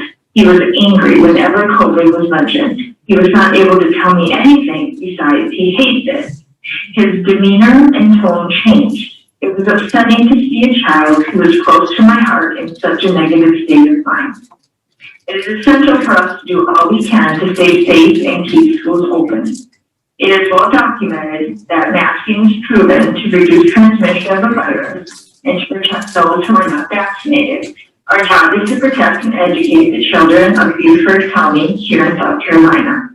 The AAP also stated research has shown that opening schools generally does not significantly increase community transmission with masking and other safety measures in place. Recently, COVID-19 variants have emerged that may increase the risk of transmission and result in worsening illness. Given the effectiveness of safety precautions when used consistently, children are at high risk of suffering mental health issues and developmental setbacks if they miss out on in-school learning, according to AAP. Many children cannot be vaccinated. Universal masking is a proven way to protect people from any respiratory disease. The AAP states that by combining layers of protection that include vaccination, masking, and clean hand hygiene will make in-person learning safe and possible for everyone. We are teaching the future scientists, epidemiologists, and immunologists. Let's do all that we can to keep schools open and a safe place to learn for the 2021-2022 school year. Thank you. Thank you. All right, next on our agenda is the other matters, Dr. Well, before that, I think we have the fiscal responsibility ESSER 3 application. Oh, okay, I'm sorry. I was jumping ahead. Good evening, everyone. I'm going to be introducing the topic of ESSER 3 application this evening, also known as ARPA funds. I have just a few brief comments, and then I'll yield to the board for discussion and any questions you may have. There's 3 main points to my discussion, and it is feedback, learning loss, and flexibility. So on April 30th, the ESSER 3 allocation was provided to the district staff. So that was just a few short months ago. There was a significant public input that was required, 2 methods in particular. One of the items was, what are the items that you wish to see in the plan? And that was a survey that was put out to stakeholders, and another that was public input on the district's reopening plan. The combination of those 2 plans, which I described in quite a bit of detail on our last presentation, but just under 5,000 responses were received. So along with those surveys, we had district staff meetings. We had, as Dr. Stratos mentioned, she had principal meetings discussing academic recovery plans, and as well as having brainstorming sessions here at the district office with some key stakeholders to identify certain academic and other initiatives that they would like to see in the plan. So the this work is the compilation of all those efforts. June 24th, the date was the date the reopening plan was sent to the state or prior to that, I believe we met that deadline. The submissions were in the plan, were compiled and reviewed by staff, Dr. Rodriguez, and they were submitted to you, the board, by July 29th of last week in preparation for this meeting. There's two documents that you see before you this evening, the ARPA ESSER plan, which is more of a narrative document. Then you have an ESSER spending plan, which is a similar narrative, but it has a grid of spending categories. So that's where we live in the financial world, is the financial grid of salaries and benefits and instruction and support and those sorts of things. That's how we load our budgets. That's how the state loads the budgets. And so those two plans have very similar narratives. And the narratives you see in those plans will look very similar to what Dr. Stratos provided to you earlier this evening, because much of what she has requested, almost all, if not all, of what she's requested has been lifted and placed into the ESSER 3 budget request. Just keep in mind, this one's not as eloquently written as her plan. It has fields of information that are limited by character spacing, so they're more of a listing of initiatives than a description of each of the programs as her plan provided. So again, ours is not meant to be a full academic plan. Dr. Stratos has already provided that. Second topic is learning loss. 20% of this allocation must be dedicated to learning loss, which is $10.2 million of the full $50.9 million. Beaufort County School District has allocated more than the 20%. It's actually 46.5%, or $23.7 million of these funds. They're dedicated directly to learning loss. In fact, in the narratives, we may address academic initiatives for a particular year, such as after-school programs in FY23, fiscal year 23 and 24. But this is because the cost for after-school programs were actually begun for FY21 and 22 and were covered in ESSER 1 and 2 plans. So that's why you see narratives for specific fiscal years, because we've already covered them. So we have a cross-section of budgets over 3 different plans that will cover the next 3 years for us. And those will cover and have those initiatives will be put into place and will continue through its expiration in September of 2024. And finally, flexibility. ESSER funds have a lot of flexibility. Most federal funds do. As the needs during the pandemic shift, we all know that things have changed very much during this entire event and will continue to change. So not only have we made shifts academically, but the spending categories and spending needs have changed as well. So as we monitor the spending, we can project levels and utilize the amendment process that's allocated by the state or allowed by the state in order to fund needs that arise while we may have savings in other categories. So we can make those shifts. We do apply on a quarterly basis of claims, and we can make those amendments at that time. Those amendments will be processed and approved by the State Department of Education, and we generally get a favorable approval on just about anything we apply for because we know what they're asking for. We know it has to be related to COVID, and that justification has to be provided. So again, feedback, learning loss, and flexibility are the 3 main things. So if things come up that aren't listed in the plan, they may be able to shift gears and pivot and make sure that things are covered that we hadn't thought of, at this time when we're 2 years down the road. So the next steps include that submission of the plan. It's actually due August 24th, but we like to be very conservative on our submissions. So we plan to submit in 2 weeks from today on August 17th in order to meet that deadline in plenty of time. And my federal programs team is here this evening, and so I want to thank them for being patient this evening and for all the work. Terry Bennett and Denise Matson in the grants office And we have a couple other ladies in the grants office that aren't with us this evening that have been assisting with this as well as the other grant programs we have. So with that, I would love to open it up for discussion. Before we jump into questions, I just want to make a comment, and that's to congratulate you and your team for your award recognition. We're very excited. Dr. Wisniewski? I'm always the one waiting for my Okay, so I had a couple questions, and I know this was kind of prompted from me asking to see this, so probably makes sense, right? One was when I look at the area for facilities, there's 3.5 million for a lot of HVAC, and that was awesome to see. Yes. So I just wanted to make sure we got a quote on that, or where are we deriving the 3.5 from? The 3.5 actually includes bottle filler stations as well. For $300 filler stations would be replacing water fountains as well.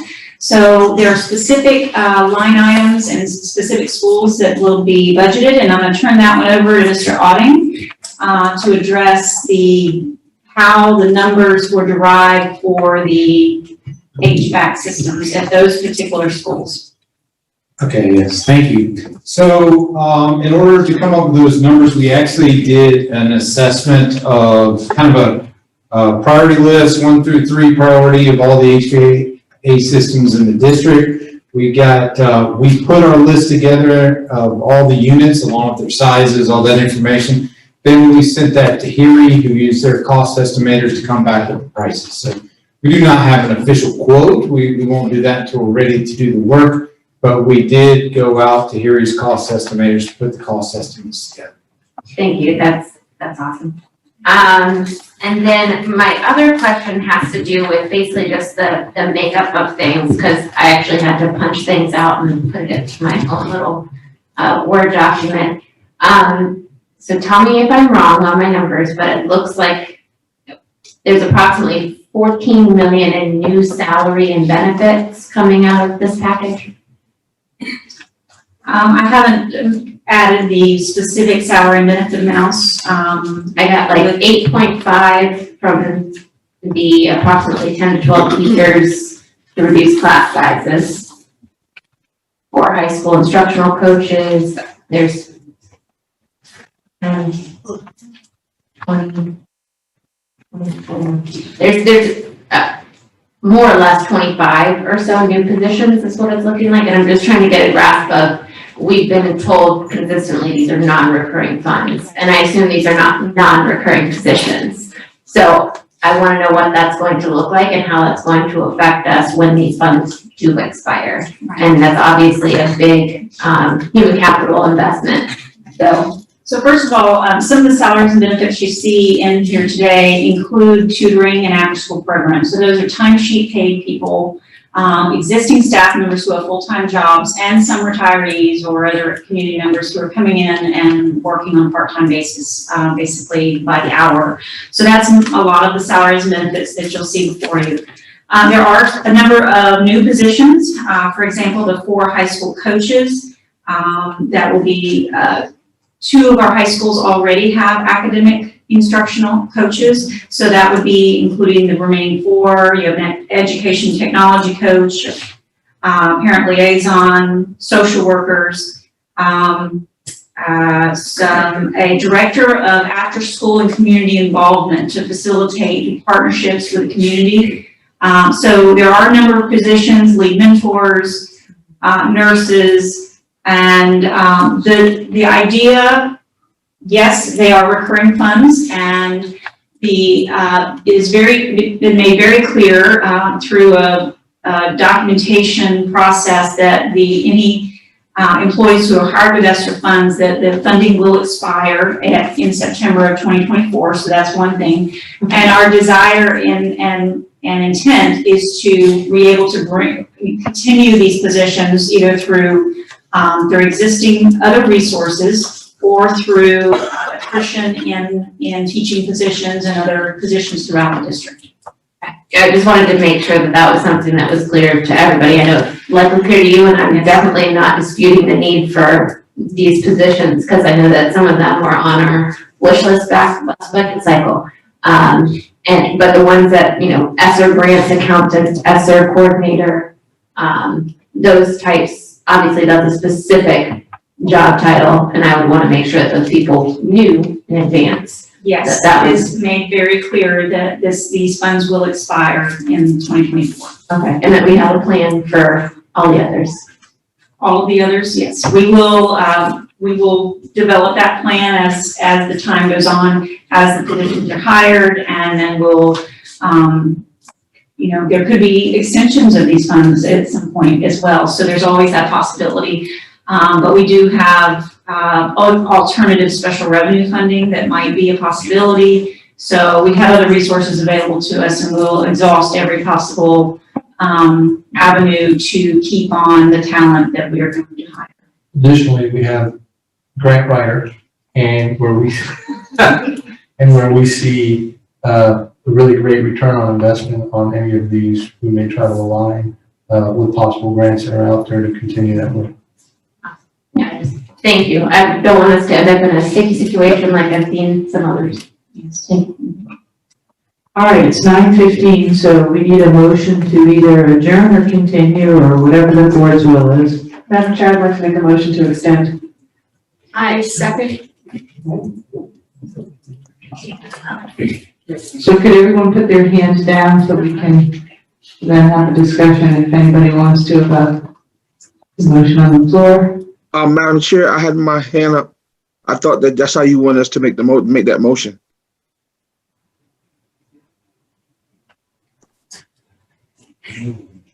The motion's already been made.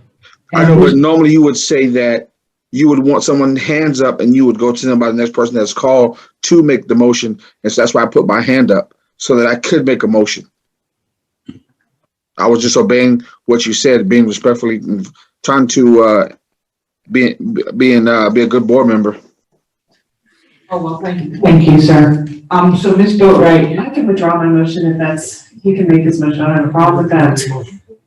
Okay, so so basically, I'm sorry, Mr. Smith, when she called out, because I'm sitting in the room, I just leaned, a lot of times in a board meeting, say so moved. I just leaned over and I guess got in ahead of you, but the motion is on the table, so it needs to be disposed of before another motion can come before the floor.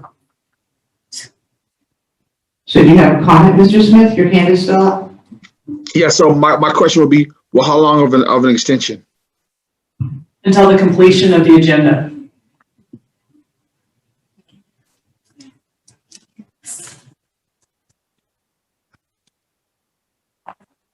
Oh, Kathy, second. Call it? Yeah. Okay. The question is called. Yes.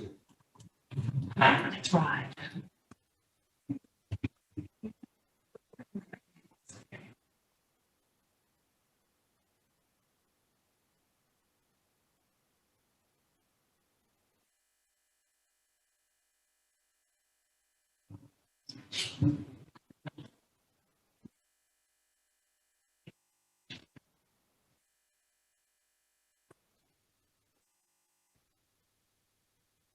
The motion is approved, 10-1. Everyone in favor, Mr. Smith, no. All right, continue on, Ms. Crosby. I've concluded my comments. Okay, so now if any board members have questions regarding her comments, you can put your hands back up and I can call on them.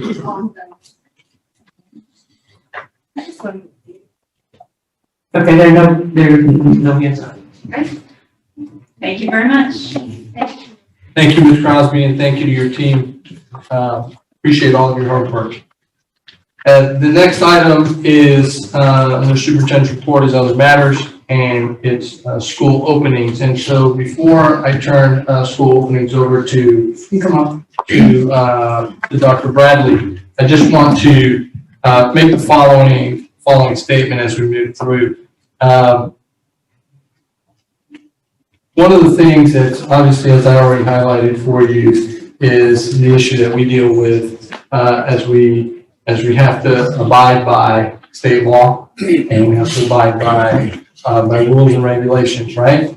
So today we're going to be sharing information regarding the opening of schools for the 2021 and 2022 school year. As we begin the conversation, I want to share that masks within our buildings cannot be required. There's a proviso 1.108, I believe it is, that specifically does not allow the requirement of masks in buildings for students and for staff. And so we have to abide by that. That's not our rule. You can recall last year, it was one of the mitigating strategies that we used. We think our plan and initiative worked well last year, but it is not something we can do this year.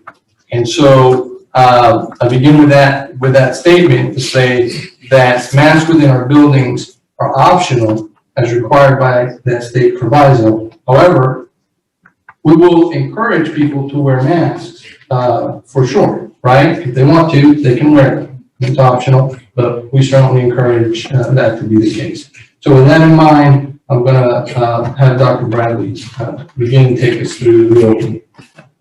Well, thank you, Dr. Rodriguez, Madam Chair, members of the board. Good evening. So we are just under 2 weeks away from the start of the 21-22 school year. That's exciting. And this start will be both similar and different from last year. It will be similar because most of the safety protocols and sanitation practices that were implemented last year and that most of us are familiar with will remain in place. We will continue with standard procedures like the use of sanitation stations and enhanced cleaning routines. Each school will receive a starter set of personal protective equipment and other supplies that we've stockpiled, and those schools will be able to supplement those supplies based on their individual needs. Our school-based personnel will also ensure that respiratory and cleanliness etiquette will be common practice in our buildings, like cleaning hands and wiping down commonly used spaces and materials, etc.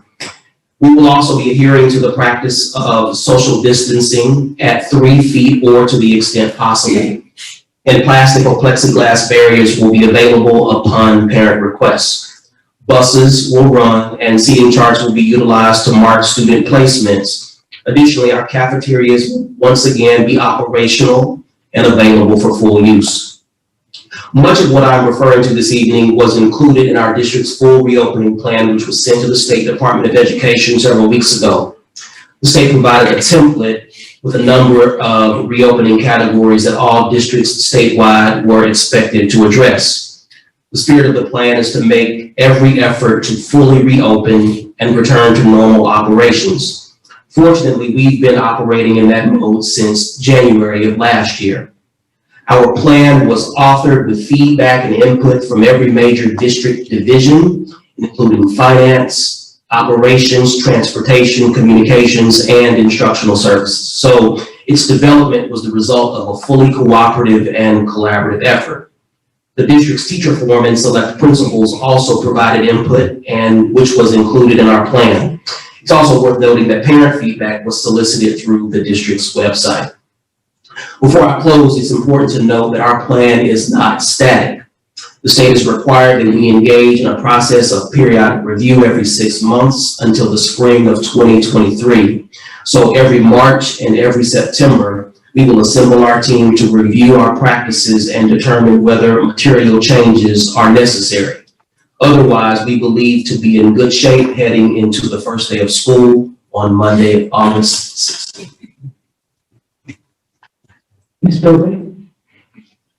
So I've already been talking about this a little bit, but we're seeing what's going on in Georgia, which is that schools are opening, there's a few positivity cases, and it's shutting down. And part of that's because some schools are still requiring close contact quarantines like we did last year. What I know from this virus, I'm not a doctor. I did stay at a Holiday Inn last night. Is that it's tremendously contagious, and there is evidence coming out of medical literature that vaccinated people are every bit as infectious as non-vaccinated. So we're going to see positives more so than we saw in the previous year. Are we still going to do close contact quarantine? Are we gonna do contact tracing where if you sit next to somebody who's positive, you have to get tested and you have to stay home for 10 days?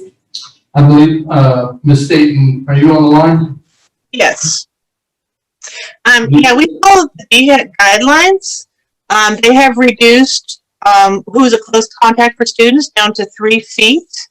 But the DHEC guidelines, DHEC does the close contact tracing. We will work with them, but those guidelines are provided by DHEC on who has to quarantine. So yes. So anyone within 3 feet of a positive person will have to quarantine whether they're positive or not, or vaccinated or not? Yes. Well, if they're vaccinated, then they don't have to quarantine within 90 days of the vaccination. Once they're fully vaccinated. And can you clarify, Ms. Staton, what the, if you were previously positive, right? How Yes, is that quarantine? That's also 90 days. So if you've had COVID, then you also don't have to quarantine for 90 days. And DHEC changes their guidance constantly. They just put out new guidance on Friday. So we're always kind of changing how we're doing. We have shortened the quarantine this year. Who was a close contact has gotten smaller. So, you know, it is less stringent than it was last year, but your point is well taken. This is a pretty contagious variant. I just didn't understand that. Did she say that you have to have had the vaccine? So if you got the vaccine in May, you would have to quarantine, but if you got the vaccine in August, you don't have to quarantine? That is the guidance from the CDC and DHEC. Okay, I'm not going to argue with you but you understand that that's just going to cause chaos, confusion, and virtual school. I mean, why would you, okay, that's not your question. Why did I think that? But it is one of those, again, as I mentioned earlier, seeking clarification from the State Department because this just came out. And so this is something we're wrestling with along with all the other school districts. Can I follow up, Mrs. Chair? Madam Chair, I don't know. Just one other question. Okay, so the thing that what we're seeing in Georgia is if we do this contact tracing, schools are pretty much going virtual within 2 or 3 days. And I use Drew Charter School as an example. I know Drew. Yeah, they tested 1,900 students the week before. They had 2 students go positive. Within 3 days, they had 100 students in quarantine. And I think they also have a mask mandate. They have a mask mandate and 6 feet of social distancing. So my question is, if that is indeed DHEC's recommendation, and we are going to do our utmost to follow it blindly into this crazy maze they're creating for schools, do we have a plan to basically shift entire schools virtual within a week or 2 of opening? Well, we shifted to virtual on a dime in 2019. It wasn't the greatest in the sense that it has its limitations, and we're seeing the impact on students. Well, I think about the impact on employers. And, everything. Yeah, everything. Right. So we literally shifted overnight, and so what I would say is at this juncture, we have more experience. Our teachers have more experience in a virtual capacity, but having said that, we know that academically, right, our kids in school in front of us is what's best. And we've been saying that, I think the quarantine piece is that state statute too, Ms. Staton? Yeah, DHEC, we have to follow the mandatory exclusions from DHEC, and they require that we do the quarantining. And DHEC usually tells us the quarantining. They send us lists from DHEC. You read a letter? Tell you, Ms. Bower, we don't anticipate having to make that shift, and we would dread if we ever were in that position. But I think the good news is that we have, at a minimum, the infrastructure to do so. We have the devices, we have the experience that our teachers endured all through last year when we went to hybrid, we started in full virtual. But that's something obviously that we just hope not to have to experience. But if we do, to Dr. Rodriguez's point, we'll be prepared. We're better positioned. I'll say we're better positioned than we were in 2019, 2020, March 2020. In March 2020. I feel like, you know, I think the district is very prepared. I just think the rules are changing and the problem, I'm sorry, this is getting conversational.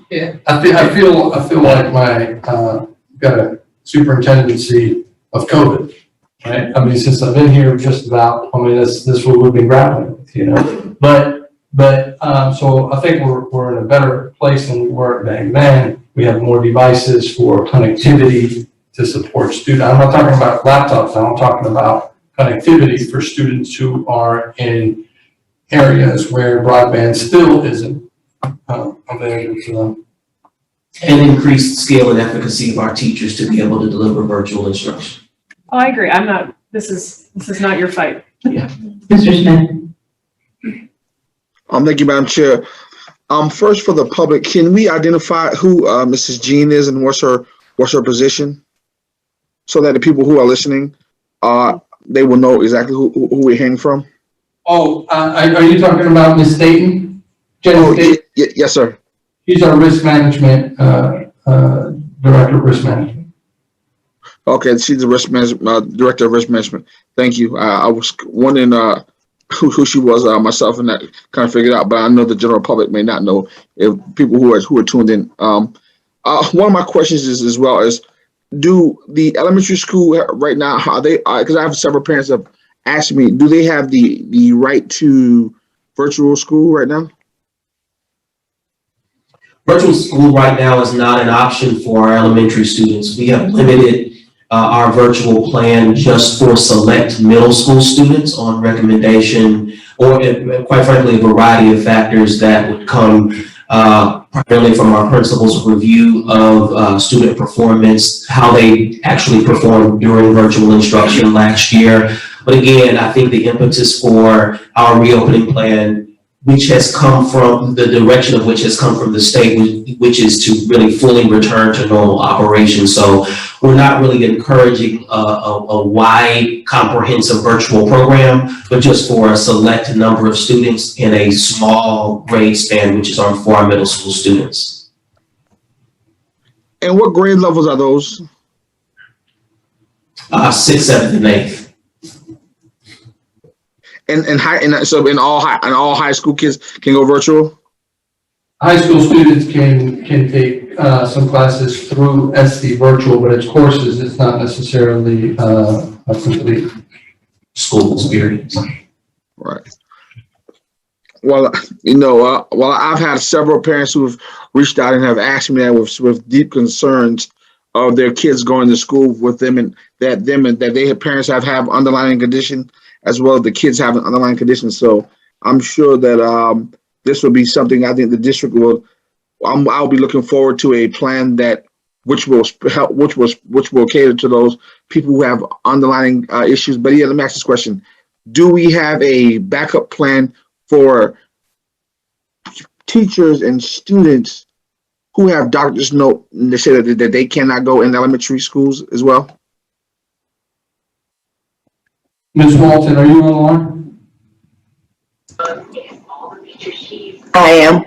Ms. Walton, can you address what the federal and state situation is with respect to accommodations? Yes, the accommodation that's in place, that always will be in place, is the employee's right to apply for FMLA with a medical provider's excuse. I thank you so very much, Ms. Walton. But Dr. Rodriguez, my question is, do the district have a plan in place for students in the elementaries as well as teachers who may have a doctor's excuse that said that they have the underlying issues? My question is simply, do the district have a plan in place for that? Ms. Walton responded to your question about employees, but with respect to students, we have medical homebound. That is a possibility for students. Okay, thank you. So thank you. So basically, if a student have it, we would just use medical homebound. They have to have a doctor's note, I believe, and then be approved for medical homebound. Right. Thank you. That's very helpful. Thank you. Colonel Dyer. And thank you, Madam Chair. Do we have any kind of feeling of the status of immunizations of our teachers and our staff? Do we know who is immunized and who is not, so that we can deal with that? We don't have a specific list of immunized and non-immunized employees. What I can tell you is that in the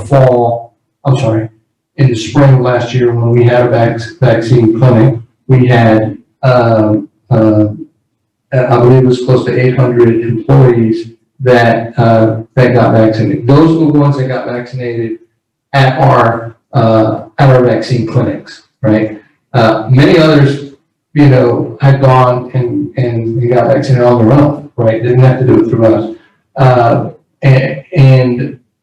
But a specific number as to who is and who isn't, I do not have that. We do not have that information. We didn't collect that information from employees. We have encouraged employees all along, and any student that's 12 and up to get vaccinated if they're eligible. We've encouraged that.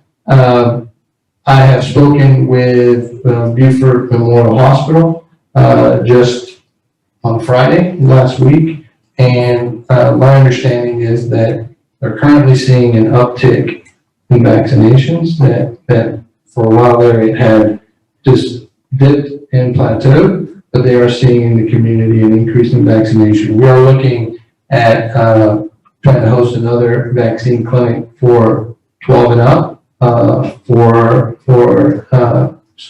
parents if they want to have their students vaccinated, and of course, fully vaccinated is an extended period of time, but takes 2 vaccines and 2 weeks after the second. So, A follow-up.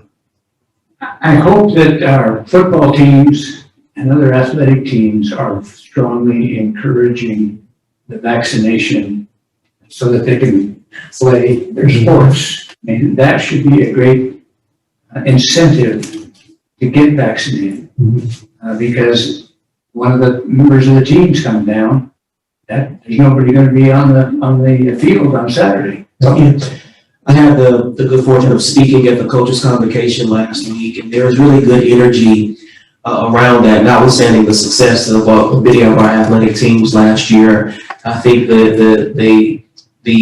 what coaches are communicating to their teams is that if they want to continue to be able to compete and have uninterrupted seasons and to compete for scholarships and represent the district, then vaccinations obviously are something that they are obviously encouraging, and so we're hopeful.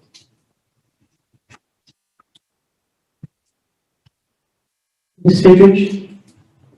Thank you, Dr. Watts.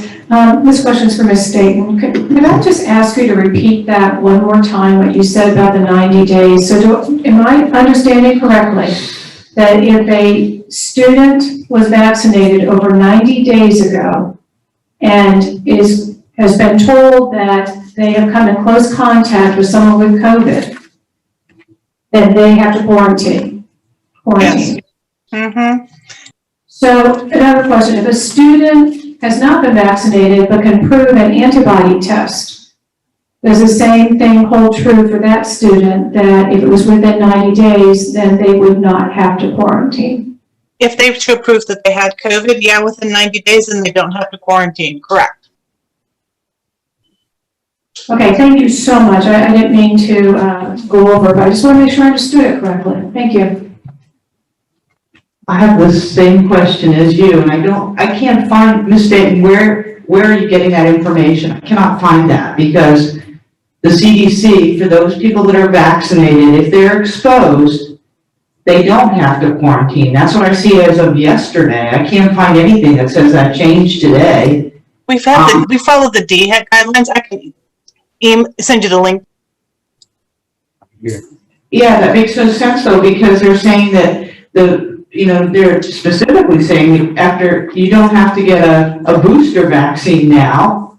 So if that implies what you've just said, that the immunity from the vaccine is 3 months or less, and that doesn't make sense. It just makes zero sense. Yes, I have seen that it says if you have had the COVID infection, that your immunity, they're not certain how long it lasts, so they are making the 90-day death, limit, that if you have to have had it within the last 90 days to be considered immune. But I'm just thinking we're sending sort of a confused message here that makes zero common sense. It's complicated, but we'll make sure that we get it cleaned up and communicated effectively to parents and families as we prepare to start the school year, because I think that some of the guidance and some of the changing dynamics of the Delta variant are requiring that we perhaps put something in writing and then get it out so everyone is clear. So could you send me the links tonight, Ms. Staten? Because I can't find them. It doesn't make sense. Yeah, I'll send it to you right now. Perfect. Send it to me, Christine. Can I, Hold on. So, Ms. Did you finish? Then I said something. Okay. Ms. Boatright. oh, I was just, when you were asking that, the other thing, Ms. Staten, is it 90 days from the first dose or the second dose, since all of our students will have Pfizer? It would be the second dose once they're fully vaccinated. Yeah. So, Ms. Staten, on the document, 1, 2, 3, 4, and 5, on page 5 in that document, you see the first bullet point on there? Dark bulleted point. Yes, You're talking about the COVID-19 interim guidance for K-12 school operations, right? correct. Okay, so when I read that bulleted point says fully vaccinated people and people verified positive PCR antigen tests to have been infected with COVID-19 in the previous 90 days who were in close contact with someone who has COVID-19 but does not have COVID-19 symptoms, says do not need to quarantine. Exactly. That says, when I read that, that means fully vaccinated, doesn't need it. Exactly. Now let's talk about those that have been infected within 90 days. Okay, that makes sense. If you go if you're beyond 90 days, those individuals then would have to be quarantined. When I read that, that's what that says to me. That's good for high school students, for sure. So what we'll do is we will work with DHEC as we've always done. We will clarify those fine points. We will have communication out to our parents about all of this and everything else. Thank you.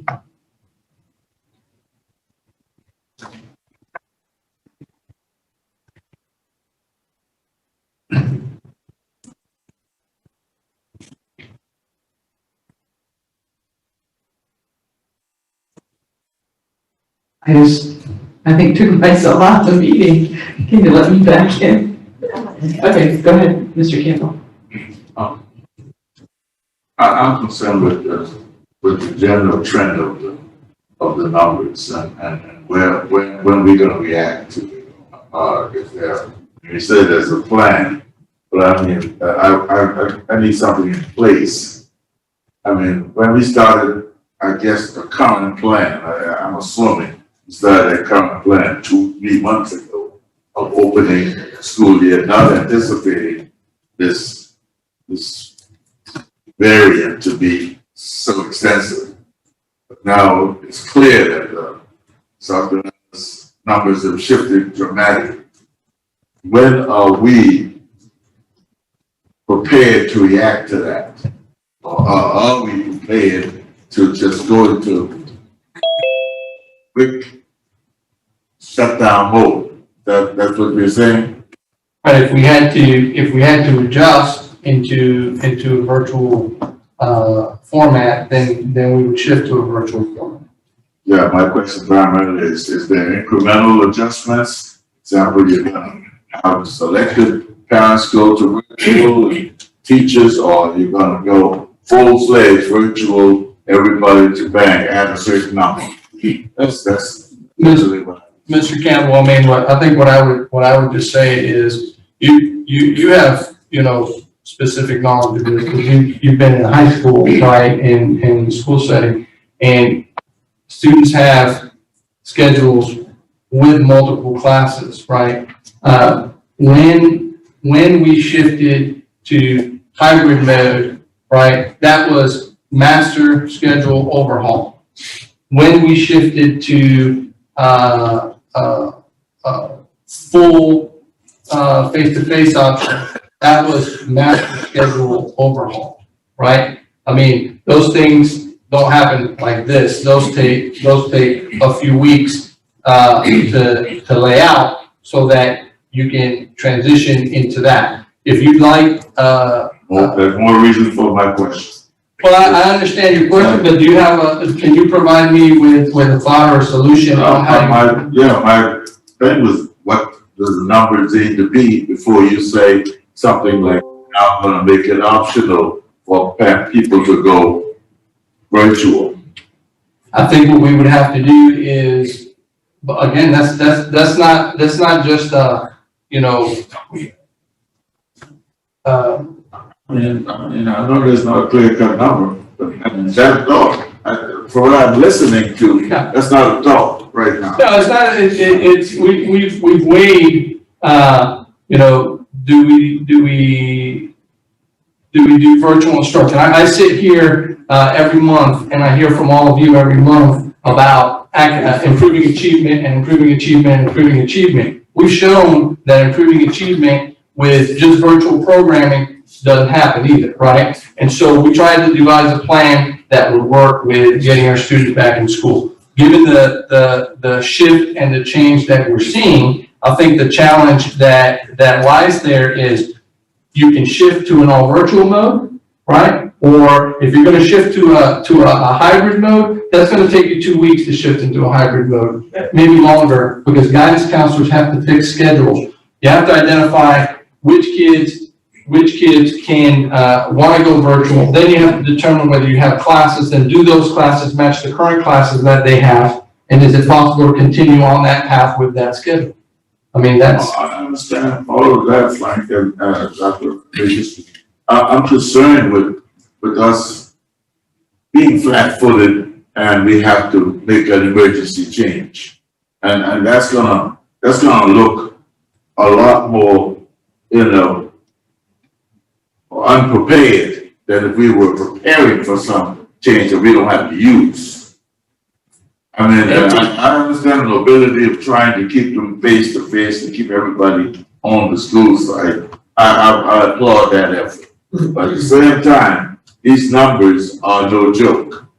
And I do want us to be proactive in terms of what we're doing. And sending the message to the parents that we are prepared and we are concerned.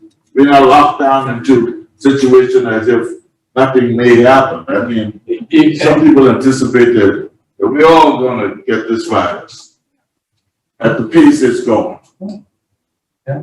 Are we going to be able to make the adjustments as we see that happening in the schools? Are we going to be able to do some things like your hybrid, and what percentage can we make that preparation with, you just said the complexity that are involved. One of the challenges as well is any State Department of Education component that would prohibit simultaneous instruction, right?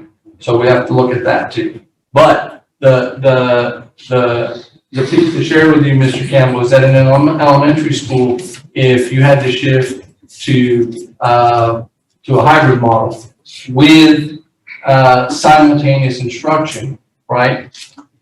It would take some doing, but you could do that quicker than you can in a middle school or high school. It's subject selection. We understand all of that. I know it's not an easy thing. I don't want to put anything on you that I wouldn't want you to have to do that. But I'm just looking at it from a real sense, which is probably very unusual for me. And these numbers are going that way. I mean, from 2% to 17%. That's not, that's a number, 17% was a number where we said, oh, we're never gonna go back into 17%. And it's going that way instead of going back down. And I know this new surge of vaccinations might change that, and I'm hoping it does. We're all hoping it does. At the same time, if it doesn't, are we prepared to continue? Or are we going to shut down? Yeah. That's the question. I'll just say right now, there is no objective criteria that we have just yet that will set, that triggers for us. We want to transition to a different mode. I do think that the briefings that Dr. Rodriguez gets from the State Department, the correspondence that we have and the partnership that we have with neighboring districts can help to inform if we ever reach that point. But I also think that the charge for us is, to your point, to make sure that we have a contingency plan that allows us to switch on a dime where students don't lose any academic Yeah, I mean, progress.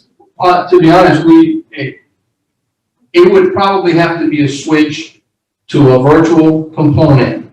There wouldn't be a middle ground of a hybrid for a few weeks. Right. So it would be to a virtual component. For a school, doesn't have to be a district-wide thing. It depends on how it's happening within schools, right? It would have to be to a full virtual component. And then if we were gonna go back to hybrid, as a step back in, we would have to then,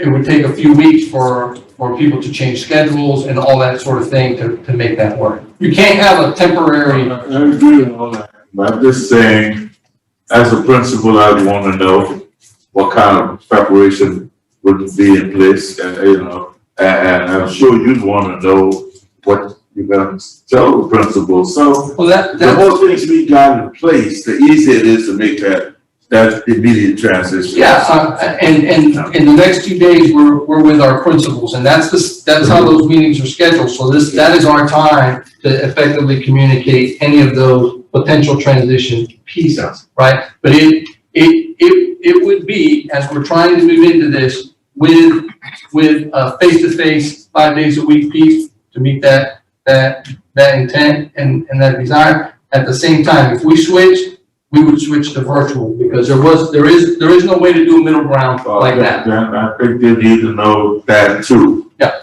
That if you switch, you're gonna be virtual, and then all of their thought, technologically, teacher preparation would be on that if we have to switch it. They're also managing the numbers and looking at the numbers and giving the thought that, hey, we might be switching. And teachers are getting prepared lesson-wise. Yeah. These are hitting them with, the district decided we're going to switch. District already told us that if those numbers get there, we're going to switch. Yeah. Anticipated that the state's going to be in concert with that. We still have to be a district. Right, and one of the challenges with the virtual component is there is a proviso out there too that limits virtual instruction to 5% of students. Now. At this moment in time. Yeah, now. Yeah, but if we hit that state and that proviso is still in place. Yeah, that's something. And this is the challenge, right? right? Out of your control, yes. But this is the challenge, right? We got all these things moving around like this. And what is in your control is a contingency plan. That would be our plan, is that shift. Okay. I'm sorry. That's so long. Yeah, I hope everybody is sort of aware of the time. Please. I can tell. All right, Mr. Smith.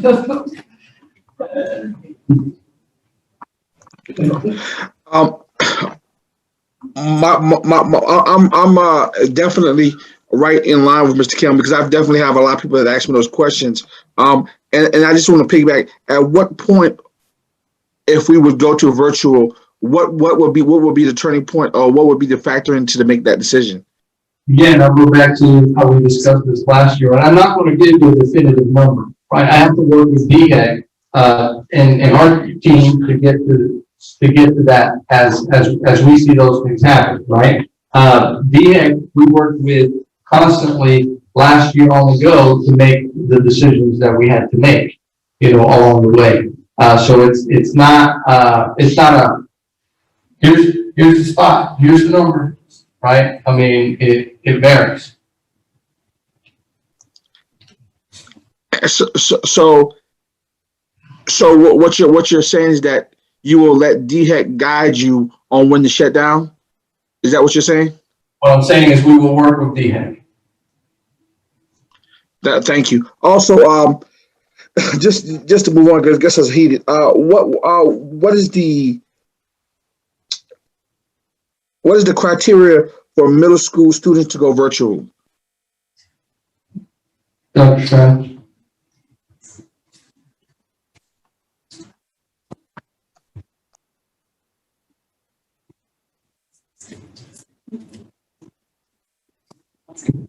Mr. Smith?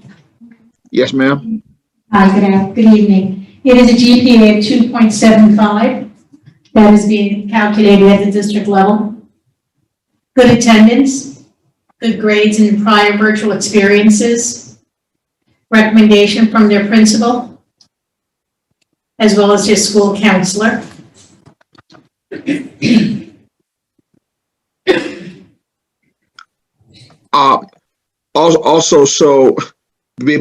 But behavior will not be one of the reasons, though. Severe behavior in the sense of a student having excessive disciplinary action that is negative on the internet, that our student not being able to be cooperative in a virtual environment. So behavior is a qualifier, but we're speaking about high level behavior, not the basic classroom management. That's a run of what happens in many classrooms. I forgot this, or I didn't pay attention, I didn't raise my hand. That is not an issue. And also, Dr. Straddles, how is that behavior measured? Right out of the disciplinary referrals that we receive and review, sir, and then looking at attendance, and as well as the suspension rate of students, running disciplinary reports to those who had already been in virtual programs. So we actually do have that data still being collected. Thank you. I appreciate you so much. Yes, sir. Ms. Romine? I just wanted to make sure I understood this right. But I thought I heard you say, Dr. Rodriguez, that decisions to shut down could be made by building level, doesn't have to be district-wide. Decisions could be made by classroom. Decisions could be made by the wing of the school. The decision could be made by the building. It just depended on the impact, and we work closely with you. Thank you.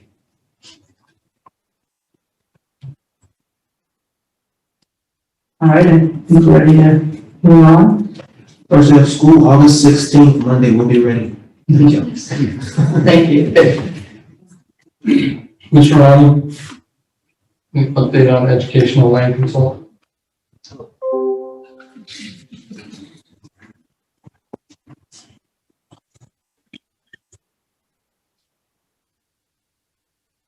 So yes, it was requested that we give an update on the land consultant. Ms. Crutchfield and I have met with two possible candidates, coming with two different backgrounds. We've talked to them and looked at some of the background information. We are wanting to present them and have a further from the senior staff as far as and senior leadership as far as participating in that selection. And following that, we will be bringing a recommendation. Any questions? Ms. Fidrich? Just a timeline. When do you anticipate that might happen? I will, as far as, but by the next board meeting, I would say. That's my expectation. Thank you. Thank you. That concludes superintendent. All right, we're ready for board business action. Good evening once again. I just wanted to please introduce Brian Urich of Compass Municipal Advisors. We have some refunding opportunities and he'll talk about those this evening. Good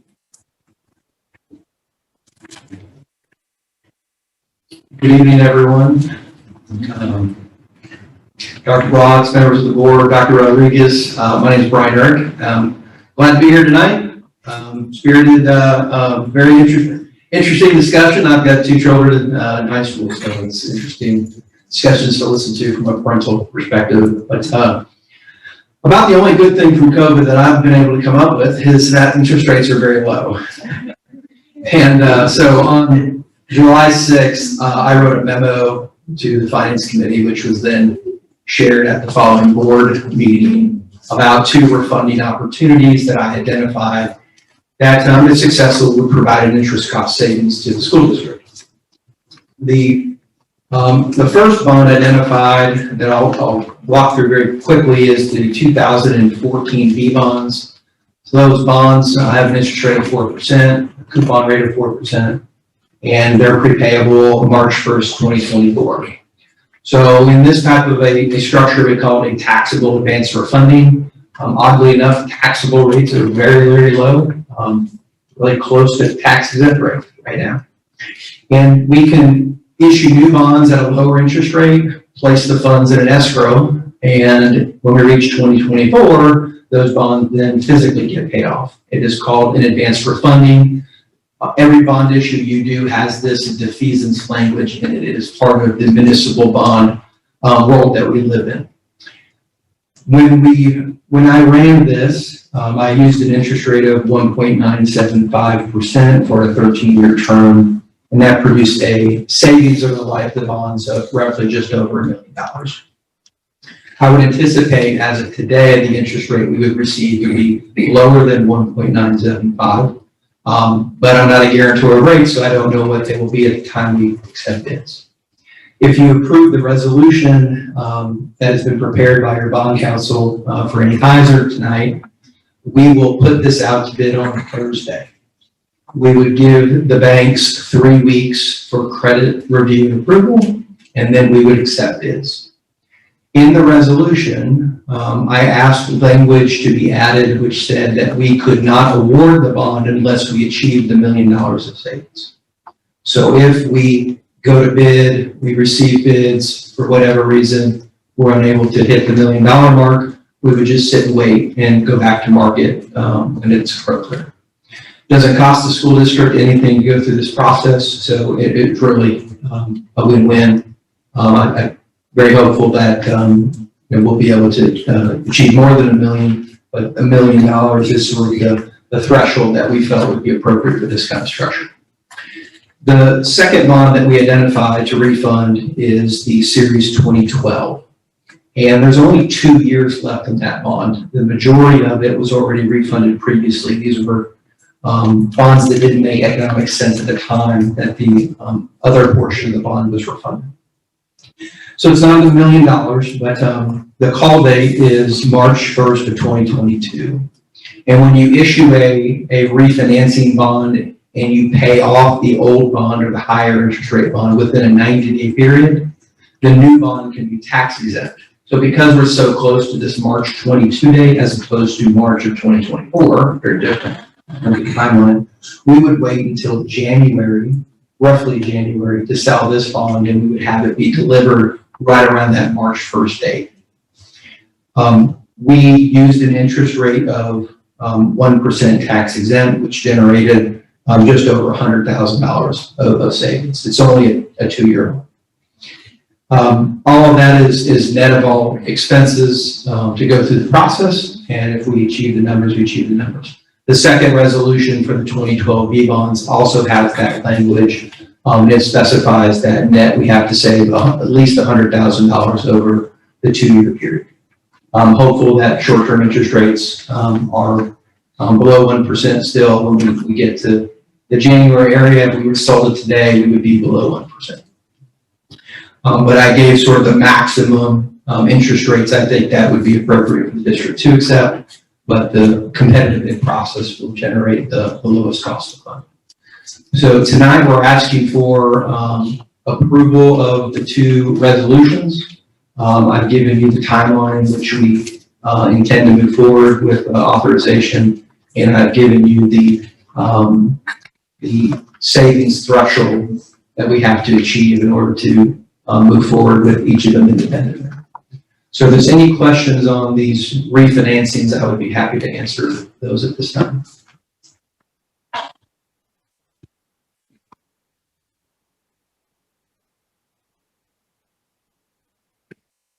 Ms. Fidrich? Mr. Merrick, I don't have a question. I just have a comment, and it is late. Appreciate you waiting as long as you have, but just want to say thank you. How refreshing to have you come forward with this and be proactive and say, here's an opportunity for the school district, taxpayers, everybody to save some money. Thank you. Thank you. So I have a question for you. So, where is the motion for the board? Because I think we have a proposed motion, but it does not have that, the amount that has to be, in savings. So can somebody please, Sure. The bond resolutions have in the top section the very long language that we are accustomed to when it comes to bond resolutions. Right there? Yes, yes. but that doesn't have the fact that like we have to save $1 million or we have to save $100,000. That's in the rest. It's within, it's within. That doesn't have to be in the motion, that's what I'm asking. Okay, got it. Thank you. All right. Madam Chair, Thank you. I move we authorize the issuance and sale of not exceeding $17,245,000 in taxable general obligation advance refunding bonds, Series 2021, or such other appropriate series designation of the School District of Beaufort County, South Carolina, fixing the form and details of the bonds, authorizing the superintendent to determine certain matters relating to the bonds, providing for the payment of the bonds and the disposition of the proceeds thereof, and other matters relating thereto. Second. All right, that was, motion was made by Colonel Guyer and second by Ms. Boat, right? And, Mr. Herrick wants to comment. Oh, okay, I'm sorry. All right, so we have the motion before us. Any discussion? All right, the question is called. Yes.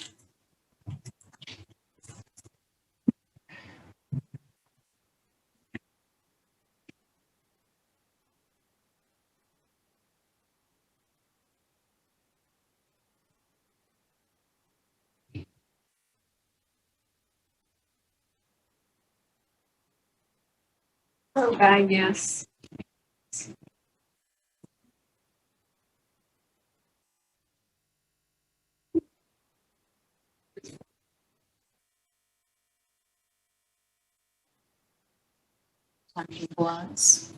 Yes, it seems like I've been kicked out of board docs and can't get back in. I can't see, is David still on? No, he left. He told me he had to go.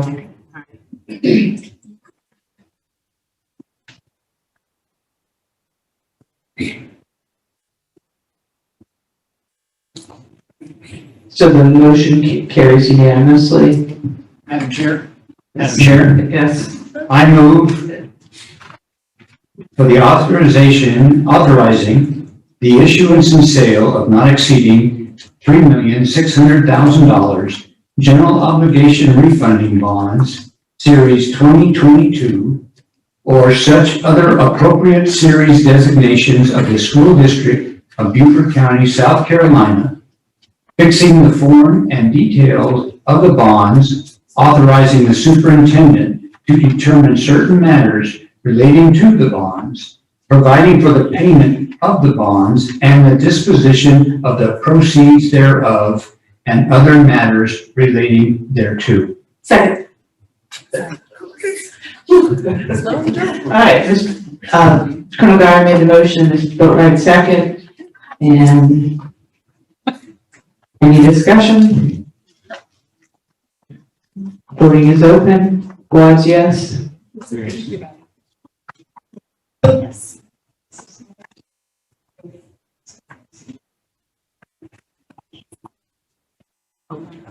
The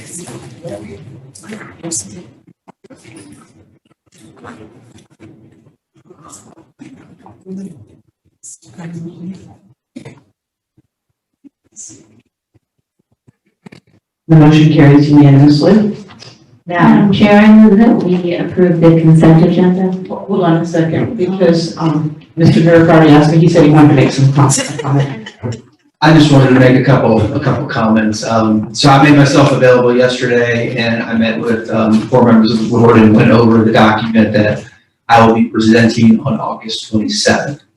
On August 26th, I plan to be in Beaufort, so if anyone would like to have some time and meet, I'm happy to do that. Also available during Zoom the entire month. So if anyone is interested in discussing this in a little bit more detail as we prepare for August 27th. Normally that August 27th type of meeting would take me about an hour of high-level finance kind of to go through it. So hearing it a couple times is always a little, gets us faster to the process of iteration to get you to the magical plan, the 8% program, the referendum program. I look forward to those discussions. I also will be available at the Finance Committee meeting on the 17th, I believe, to talk about debt limit and talk about debt service budget. So I've been talking to Tanya a lot, and I told her that this was the month of Beaufort for me. So looking forward to starting the month here with the refunding and ending the month with really the larger capital plan. So if anyone would like to spend a little time going over the materials, please just reach out to Robin and get in touch with me, and I'll make it happen. Thank you. Madam Chair, we will also be bringing, at the Finance Committee, we will discuss and make a recommendation for a revised debt service budget. And I was just gonna correct that, Finance Committee is on the 12th. Well, summer calendar. Thank you. Thank you. Very much. Dr. Wisniewski, before you make your motion, I was gonna ask if the board would postpone the consent agenda items to our next board business meeting. We did not receive the minutes until last night, and our policy really requires that they have arrived days ahead of that. And someone like myself, who reviews documents over the weekend, was unable to review those minutes, and there's a lot of stuff in there, and I would like to review them. I do every time. So I hope that's the board's will. If it's not, that's fine. I'll vote no. That's fine. I'll withdraw. Well, there wasn't a second. And I'll move to postpone the consent agenda items to our next board meeting. Which would be the August 17th. All right, do we have a second for that? I second. Okay, Ms. Robine, second. Any discussion? All right, the voting is open.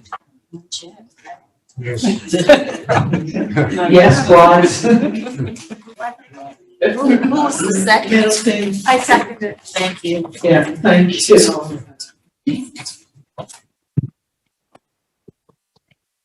All right, voting is open. Is that a yes for everyone? Yes. Yeah.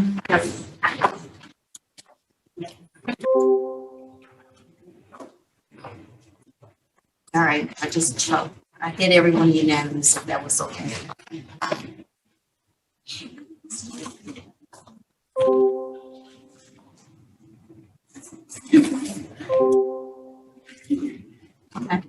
So the motion is approved unanimously. Next on the agenda is the future agenda topics, and I already received earlier this evening, obviously, from Mr. Geyer. He stated he'd like on the fall work session an update from Maria Walls. Mr. Kimball? Earlier this year, we had an incident. Earlier this year, we had an incident at they were Beaufort High School with athletes and cameras and etc. And Dr. Rodriguez created a diversity club or club, a group that would address the problem of diversity of some sort. I wanted to report on what that club met, that group met. So that, well, Okay. yeah, Okay, Yeah. got it. Anybody else, want to raise their hand for an agenda topic? Or you can submit it via email too. All right, Dr. R, do you have any announcements? No. No, okay. And we've already taken care of second public comments, with unanimous consent, we'll adjourn. Good night.